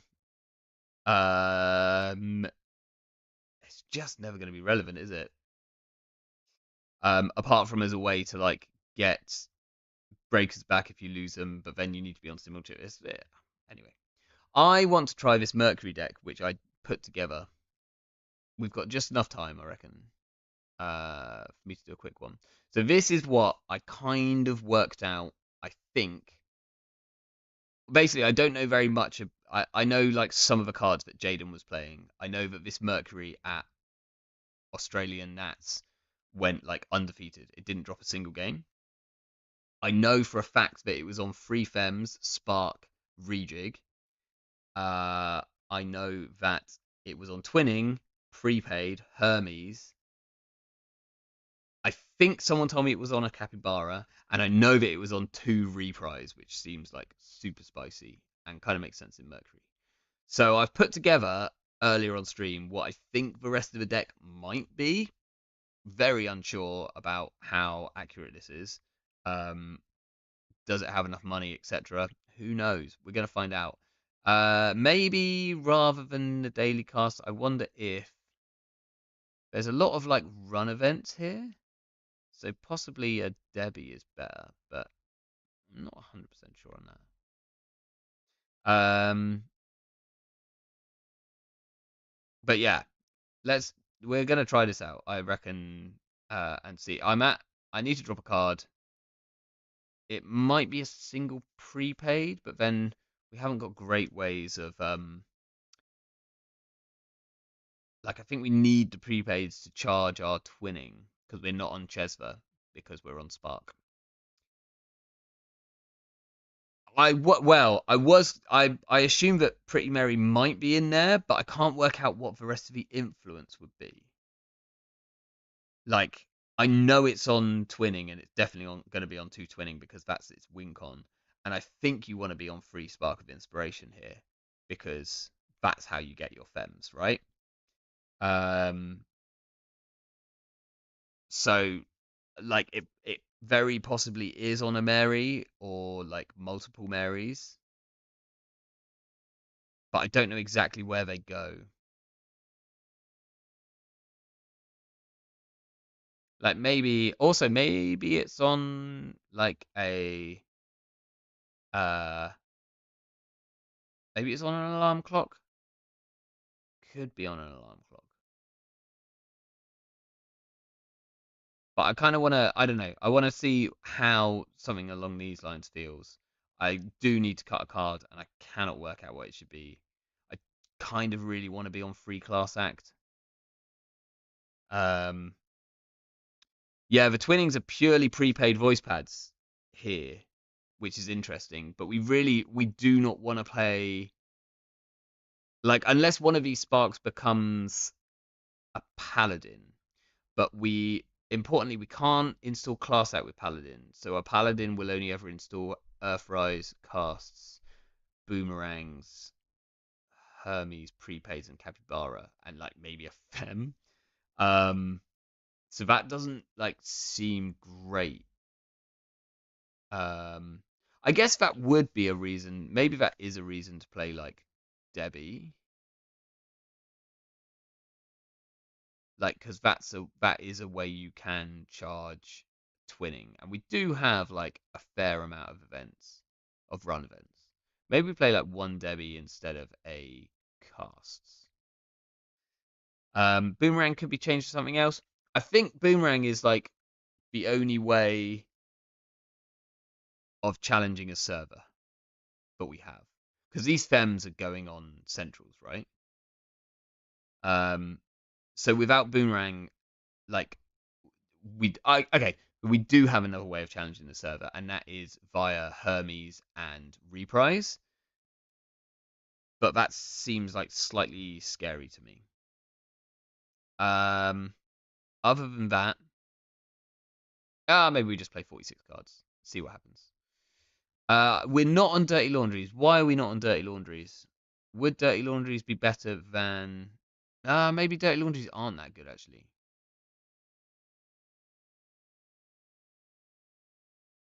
No, they're okay with them, Fatal.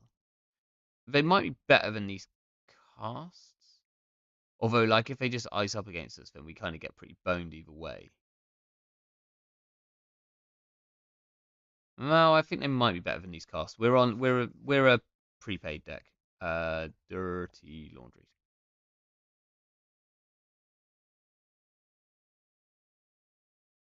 Okay, fine. Why not free Earthrise? Because I think the class act, I want to be on free class act because class act is really good with Spark of Inspiration decks because like filtered draw is more valuable than normal draw when you're playing Spark of Inspiration. So much so that I was like genuinely considering whether it was on Blueberry Diesel, which I don't think it is. Um, but yeah, and like maybe like kit decks should be playing Blueberry Diesel, which is kind of wild. Um, I was playing the console in kit for a while, the like filter console, Paragon. Um, that felt like pretty good. Fem feels older with Entangler existing, yeah, which is kind of wild, but I know that this is what the deck was playing. Now, the one difference between Fem and Entangler is that obviously Entangler you can purge out, right? And you don't want to be playing Entangler in a deck that's a Spark of Inspiration deck. Like that just is not going to work out. Um, so I know why it's not in here. Um, but yeah, it's like Entangler is like technically the the better card if you're just installing it.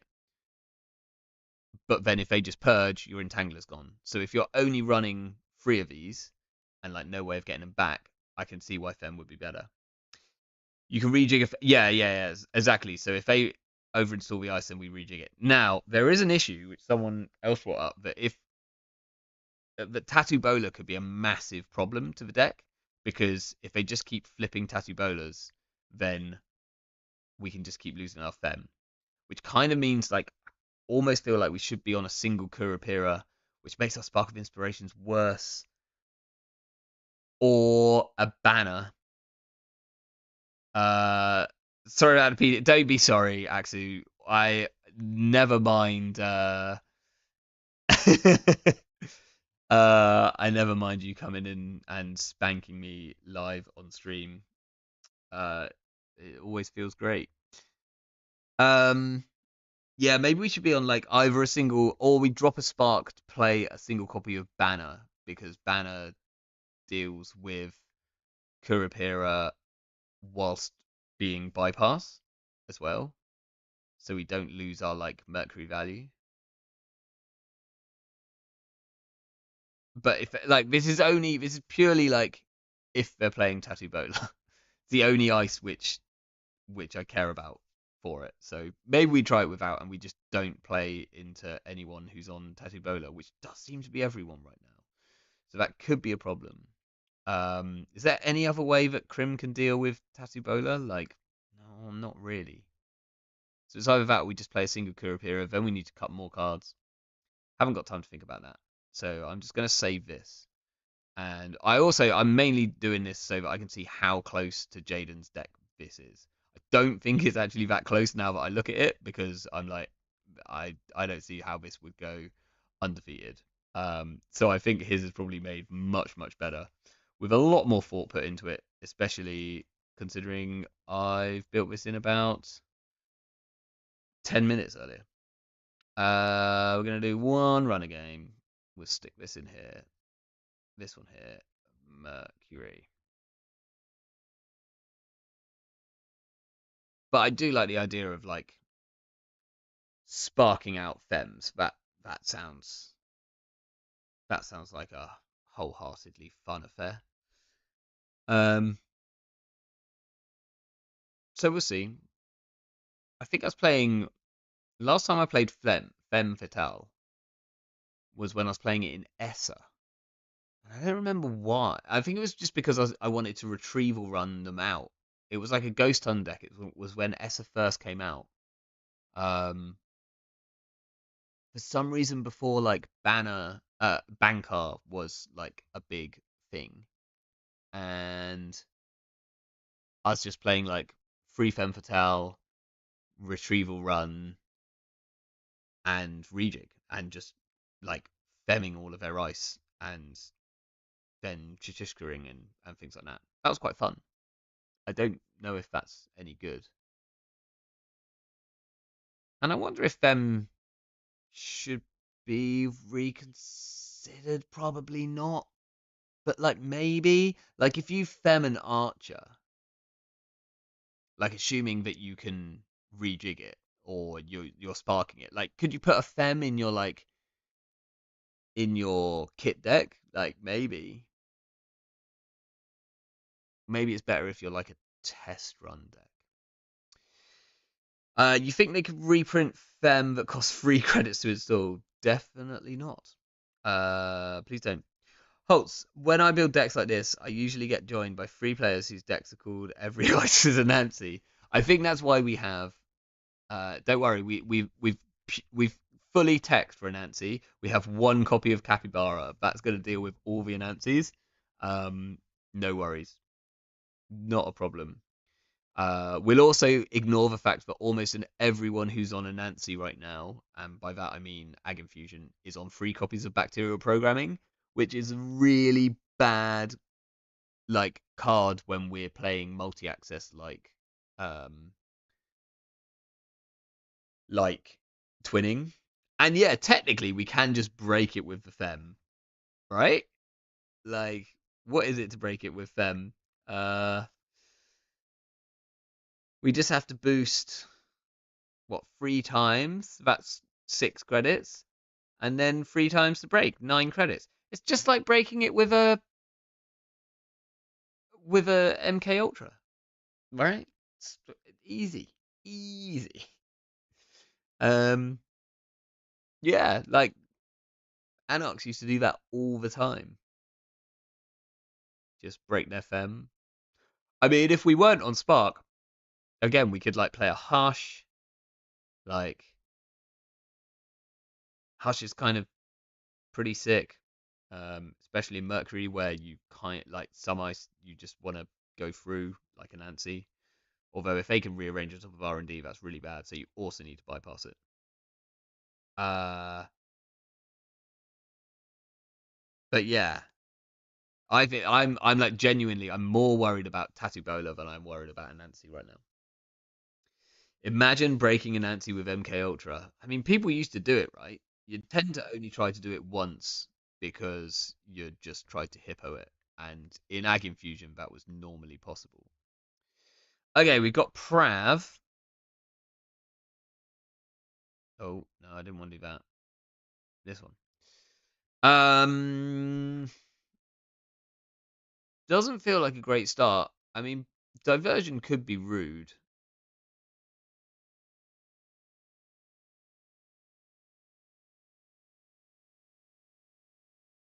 Diversion could be rude. We do have Boomerang plus Diversion, which is like a potentially rude start, but I don't think it's actually good enough. This is a much better money start. We have both Diversions now and a Hermes. Um, so that feels good for us. Unfortunately, the Dirty Laundry feels worse because we don't want to make like a random run. Okay, twinning is nice early. We can get that charged. I think we draw again. Rejig, that's fine. We'll get this Hermes down. Jank idea incoming. Mal Dragon with Monkey Wrench. That is jank, but I do kind of like it. Maybe there was Mal Dragons in this deck as well. They're not the worst thing to spark out, right? They cost like 4. Do we think that we can dirty laundry one of these servers? This is a spin. There's no chance that they're both spins. Worst case here, we like take 2 tags, right? Is a Rashida. We're gonna get rid of a Rashida. I think we run the other one because now the worst case is that we could take 1 tag. We're gonna get rid of a powers that be. We're gonna draw. We could put down an Earthrise. I'm a bit worried about being oppoed if we do that, so I'm just gonna gain the credits. Um, this ice on HQ looks like it might be a Messner Chespo.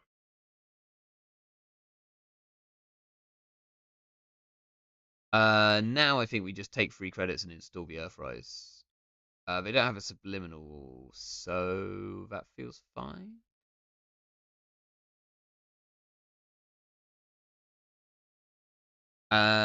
White Blade was right about Prav, I assume. Um, yeah, interesting. I mean, Thanos, if we're gonna like go as far as Monkey Wrench plus Malin Dragon, let's take it the whole 9 yards. Um, why stop at just Monkey Wrench? Why don't we play Malin Dragon plus Monkey Wrench plus Leech wouldn't work, would it? But Ice Carver would. Uh, would the crew work? No, I don't think the crew does work. Right, let's run one of these. See if we can find an agenda and bounce the HQ ice. Hearts and Minds we have to trash because in Prav that is insanely good. Okay, so this now looks like a Vladisburg city grid, but if we run it, we'll go very poor. So I think we check server 4 because it might be a regolith and I'd rather get rid of a regolith. What's another of the powers that be?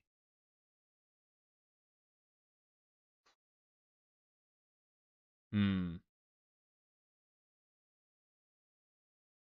We kind of have to get rid of this. Uh,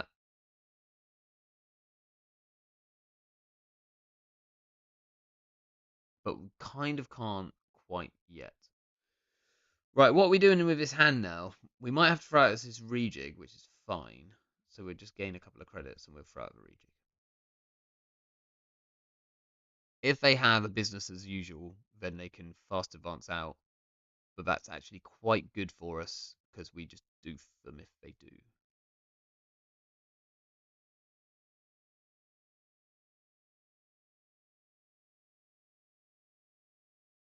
We got oppoed. Okay, well, at least we somewhat kept our credits up. We found a spark.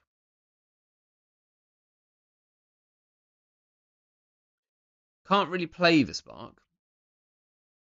Um, are we removing 2 tags and then taking 2 credits and then throwing out what? Unfortunately, it might be the twinning. Like, we've got no way of charging this yet. We have another in the deck. I think installing it right now feels awful. So we gain 2 credits, and then we'll throw out a twinning. And I think we throw out the second Spark HQ Doof. Spark HQ Doof. Yeah, the problem is though that I think that's a Messner Chesto. So if it is, then they get to res a Messner Chesto and we get no Doof money. I think we're throwing out this other rejig. Depressingly. I guess we maybe should run server 6 in case it's a Lingio front.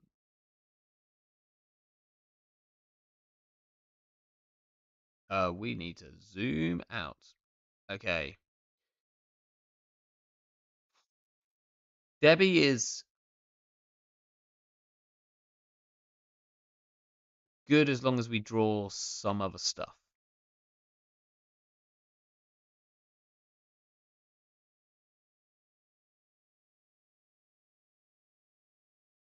Hmm. It literally costs us all our money to go Spark HQ. No, and in fact we won't be able to get in. We need more money. We need 6 credits to be able to do the Spark HQ do play, which sucks quite a bit. I do kind of really want to check this server 6. As we won a game with Az, so I've retired Az. I just wanted to try this Mercury, and it is not going well in terms of the start for us. We're gonna install a Debbie, and we're gonna take 3 credits because I genuinely am not sure what else to do this turn. That's quite bad for us. There's a cohort. It's particularly bad if. Oh wow, this is gonna really suck if we get a Fem Armani'd at some point.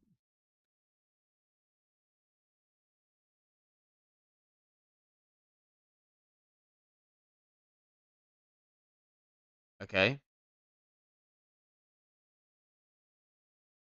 Okay.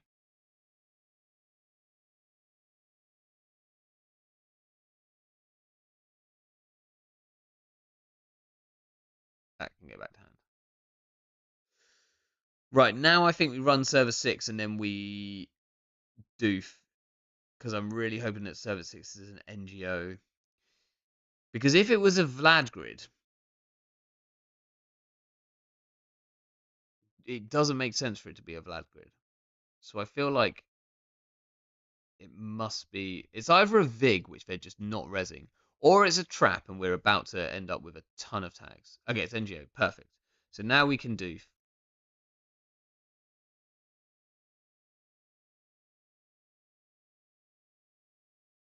And then we either check this card, which they rezzed, or we probably have to get rid of the cohort. I think we have to get rid of the cohort. Or we run. Yeah, we just go and get rid of the cohort. Are we going to use this Debbie counter? Yeah.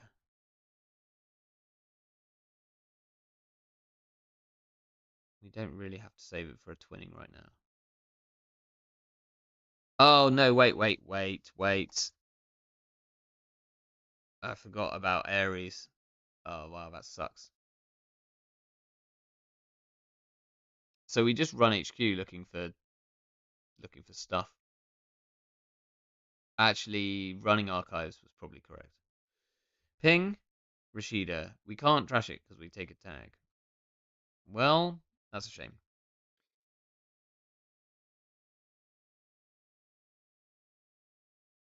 We now don't have any card draw.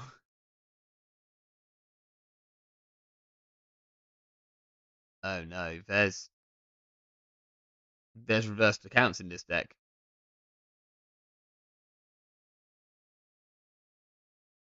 We're gonna get blown out by reversed accounts at some point in a big way.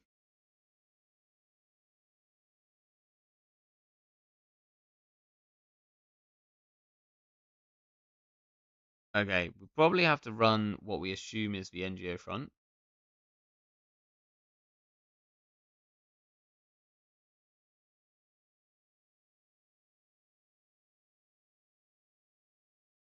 It is. What do we run next? I don't know if we do too much here. Okay, that's fine. Um,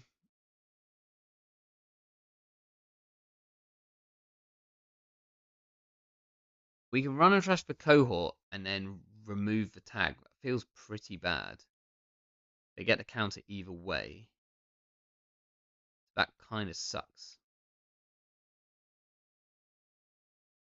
We could boomerang the server, run and trash it. We'll end up with a tag.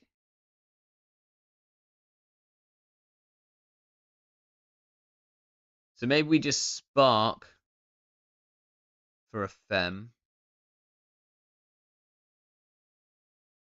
and then we'll go R&D. Hello, Supernaut. I'm just doing like one quick game with yeah, we'll pay 2 to bypass the message yesterday. With a deck which I essentially think is as close as possible to the build which Jaden made for Australian Nats. Stoke the Embers, nice. We'll steal that. Don't have a click left after this, so that's interesting. I think we will. I don't want to bounce ice, weirdly. I'm going to bounce this card here. Hearts and Minds I really want to trash, but then we'll end up tagged. So that's a problem. Yeah, basically there was a Mercury deck which went pretty much undefeated. And by pretty much, I mean completely undefeated. Oh, we managed to not bounce Rashida. Completely undefeated at Australian Nats. I know it was on Fems, Sparks, Rejigs, Twinning, Hermes, and Reprise. And that's about all I know about it. So I've tried to recreate it.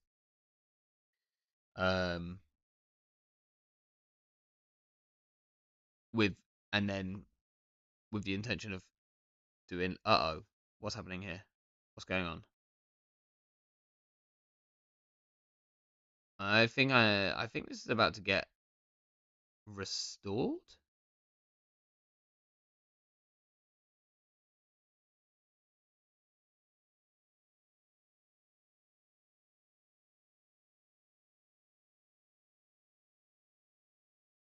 If this is an Amani Sinai, then I'm in. Okay, powers it be. Oh, cool. Oh, sugar. So you get to put the Stoke the Embers on the Vladisburst, making some money. Holtz has forgotten one very important thing.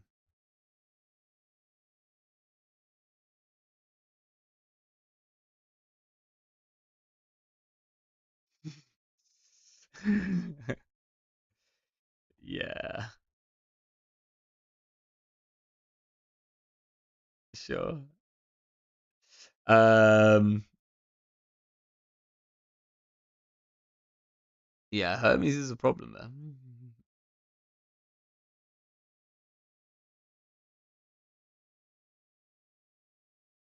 At least we found the Hermes because without it, like, who knows how we like manage this game. Are we gonna go tag me at this point? Like, we might well do because here, what's Holtz getting back? An NGO front? What did you install? Ice. Interesting. So we can doof.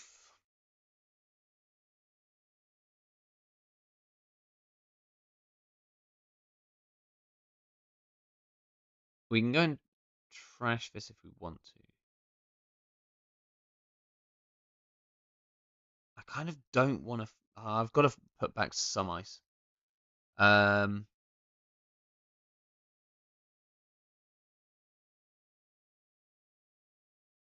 sure. Right. I guess I force the spin doctor out first. Then I go R&D.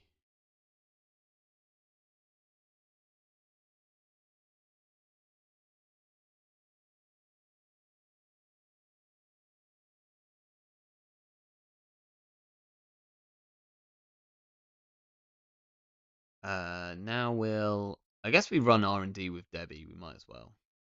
Um, Unfortunately, we're probably never installing our twinning.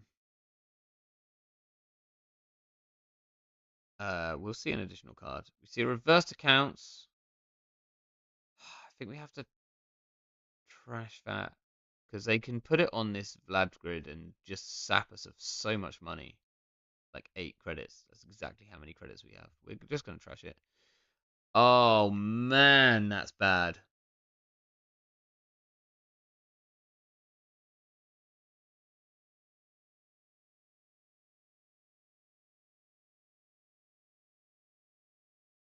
Um, I think we have to shuffle back the Hermes. I mean, it's either that or we go back, install the boomerang.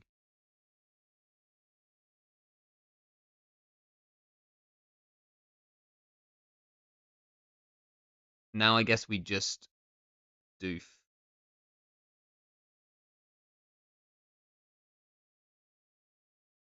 Or we go and trash this cohort. Holtz could score next turn. We'd have to trash the cohort and the powers that be. Maybe that's worth it. We don't have a Hermes anymore, which is like pretty bad. Um, Trashing both of these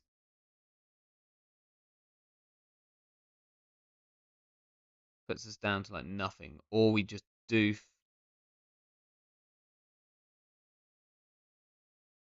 But Holtz can get like 2 credits and a card, and then install and probably still score. He only really needs 2 credits to score. He only really needs 1 credit to score.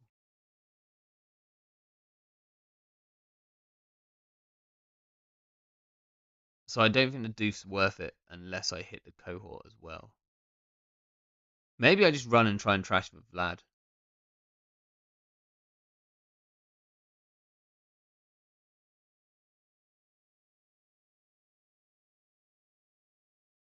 That's a ping. That's fine. That can fire. And then we will run and trash this. We're just gonna hope that he's not on shipment, which seems unlikely being he's on Oppo and he has fast advance plans. Okay, another ice. Could be a ping. That would be annoying. We can doof and then still run R&D, which is probably the turn, but we'd have to go draw, doof, run R&D. Maybe we draw, we look for a... Oh, that's a turn too late. We draw again looking for a dirty laundry. There's no more dirty laundries.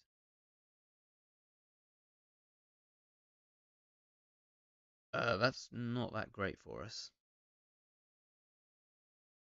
Let's run HQ. I don't love giving him free counters, but at least we'll know if there's something really scary in here. Business as usual is quite scary, but less scary when there's 2 of these. Federal, I think he can keep for now. And then we'll just draw one more time. Bravado. Okay, Bravado, we could play next turn. So that's something. Doof seems really important. Inside job seems important. Prepaid is like the only money that we've got in our hand. We'll chuck away Boomerang.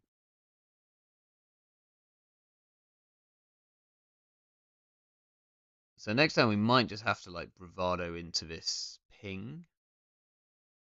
Because I don't want to let him res. I mean, that's going to be the federal, and we actually have to go and get rid of that.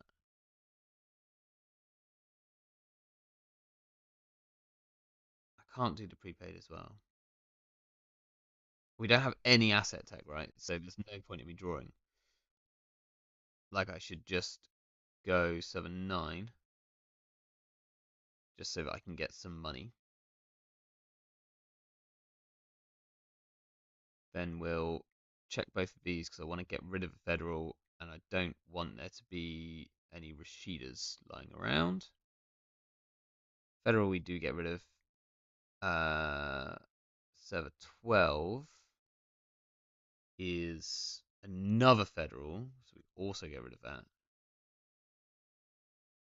And then we run HQ. C2. Lad Grid. Hearts and Minds. Don't want him to have that. But I can't afford to trash it this turn.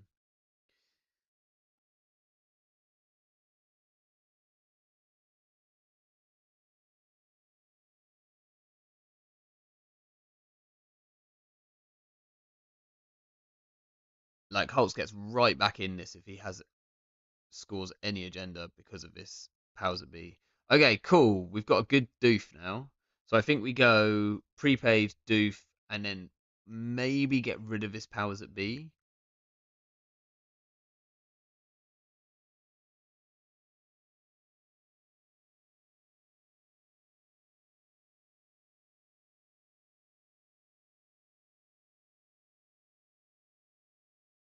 Let's get this guy out of here. Just so that he can't like fast advance and get a Rashida back in the remote. Because that's what I'm worried about. We can technically challenge this remote. We've got inside job, we've got boomerang. Ice on HQ, that's nice. Let's draw for money. That is money, and it's money that we can play. How lovely. Let's draw again. Spark, we kind of almost don't want to draw again then, but I'm going to. Reprise could be really nice. We're going to play this. Do we want to make a run of archives? Absolutely not.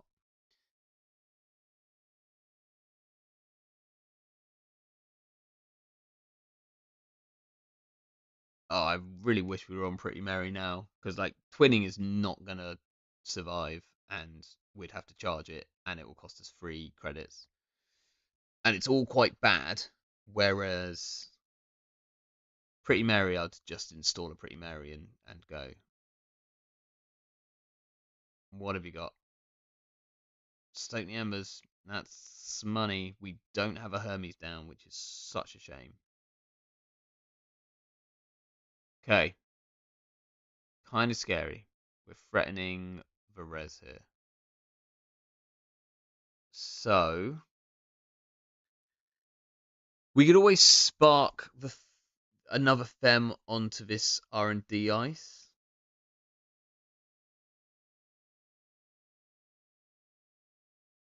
If we steal an agenda, then it's quite nice. We can actually reprise the Vlad grid, which is cute. Or we just maybe we just inside job R&D this turn. Let's draw one. Hermes is good. We install Hermes. We inside job. We'll need 2 credits to bypass the Messner Chesto. We'll have. Oh, we won't be able to reprise those. So this is not like the reprise is better than the Hermes here because we want to bounce the Vlad grid more than any of the ice. In fact, bouncing some of the ice might be genuinely bad for us.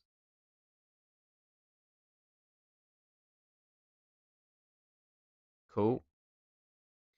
We'll just inside job straight past this. We're going to see 2. Show me an agenda. I guess if we steal an agenda, we also technically probably win. Yes, please. We see a message expo. We see a cohort, which will leave. We could run HQ. I think it's likely a ping. Could Holtz fast advance out? I think we can run HQ.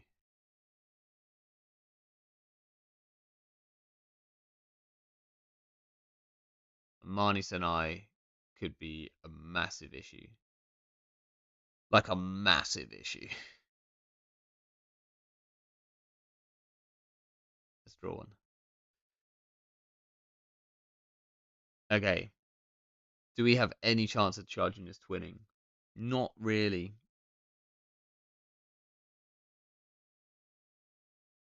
If we draw exactly a Carpe Diem, then maybe. Okay, what does this look like? This looks like a Rashida, right? So we know the top card is a cohort. It's either Rashida or it's a 5/3, so Holtz can't fast advance it.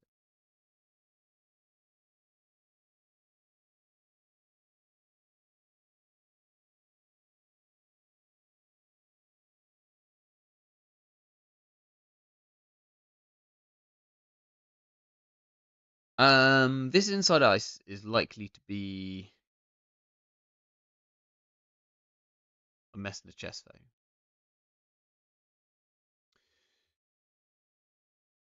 Wish we still had this inside job, so we could spark boomerang. We need 2 credits. Oh, no, we have exactly enough, but we can't trash Rashida if we do that. Okay. If it's a Rashida, we'd love a pinhole, wouldn't we? Really? Maybe we can draw an inside job. How many inside jobs have we got left? 3. I think we can draw an inside job. So let's draw an inside job. Damn, we're good. However,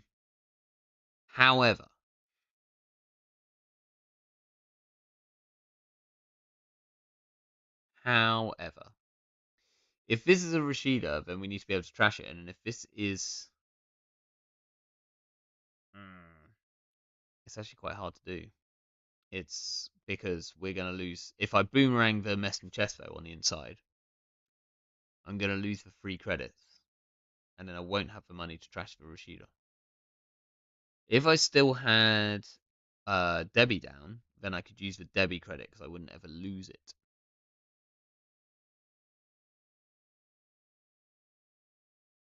Wow, that sucks. So let's draw again. Because if I draw exactly a gamble, then maybe we've got something. That's not a gamble.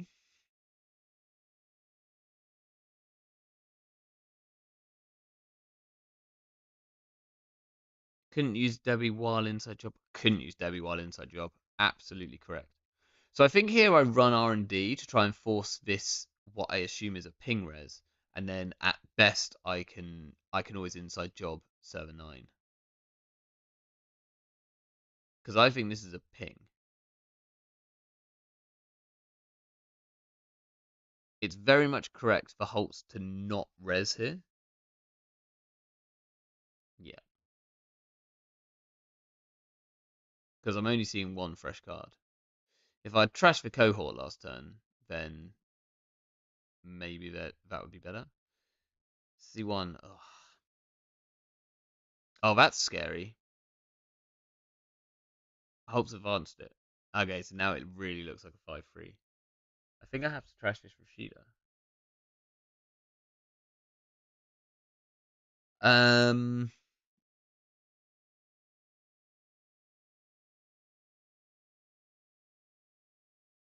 thinking.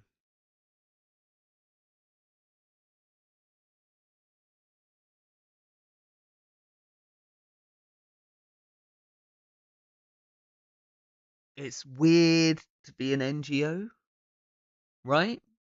Because Holtz took 2 credits. I guess he needs to threaten the Messenger Chesto res. Because now I feel like I should probably inside job this server. Could be a degree mill. Yeah, I mean, it really could be a 5-3. And if it's a 5-3, he can now win next. I guess he could win next turn anyway. If it's a 5-3, then the correct thing for me to do is to inside job this server. So I'm going to inside job the server.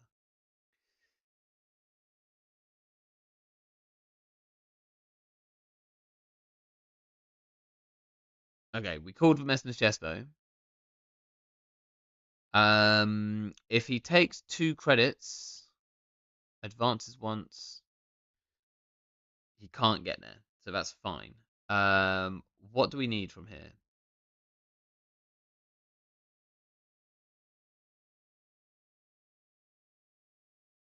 We're never going to be able to install. I guess we're slightly closer to being able to install a class act and it being worth it than the twinning.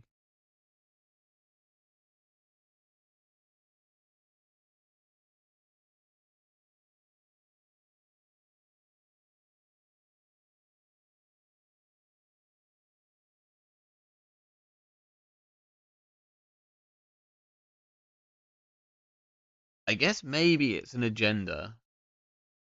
It could be a smaller. No, it doesn't make any sense. He'd win off anything unless it was another AR enhanced security.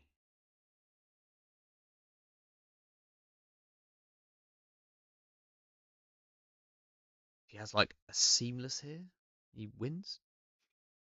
Um, Probably. But I don't think, no, it's definitely not on seamless because we've seen like hearts and minds. That must be the influence. That is probably the Amani Sanai. So we can do take 2 credits, run R&D, or we can draw first in case we draw into a Carpe Diem. We can do draw, take 2 credits, run R&D. That is the worst possible draw.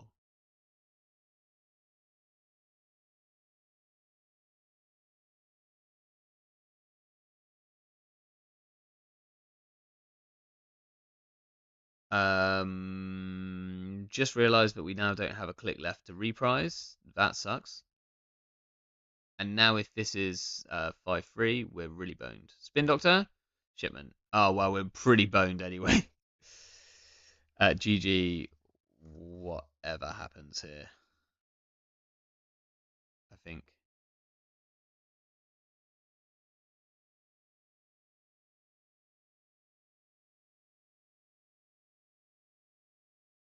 Dang. I had Boomer plus IJ to get in there, but thought it was a Rashida the turn before. I didn't. Yeah, maybe. Although I guess it gives.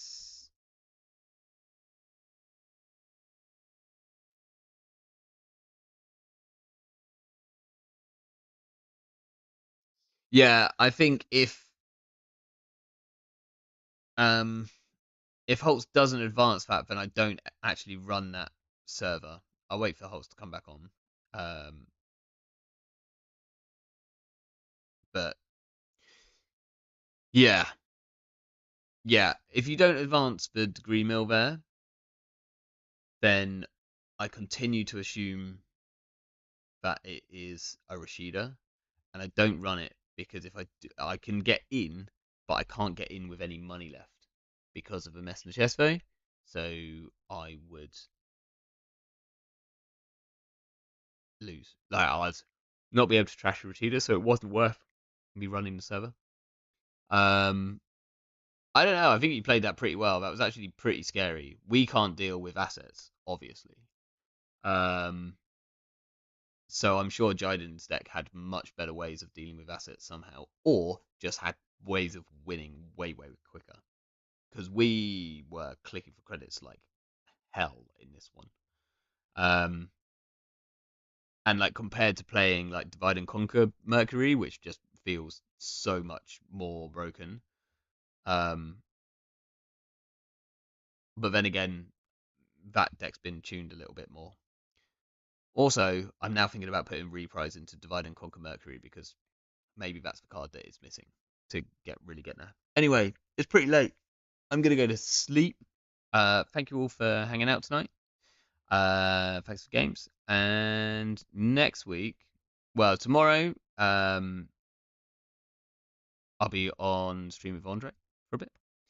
And next week, I think me and Axu are playing a ton of PD versus Isla, and I'm definitely not going to lose my bet to him. We'll find out. All right. Ciao for now, everyone.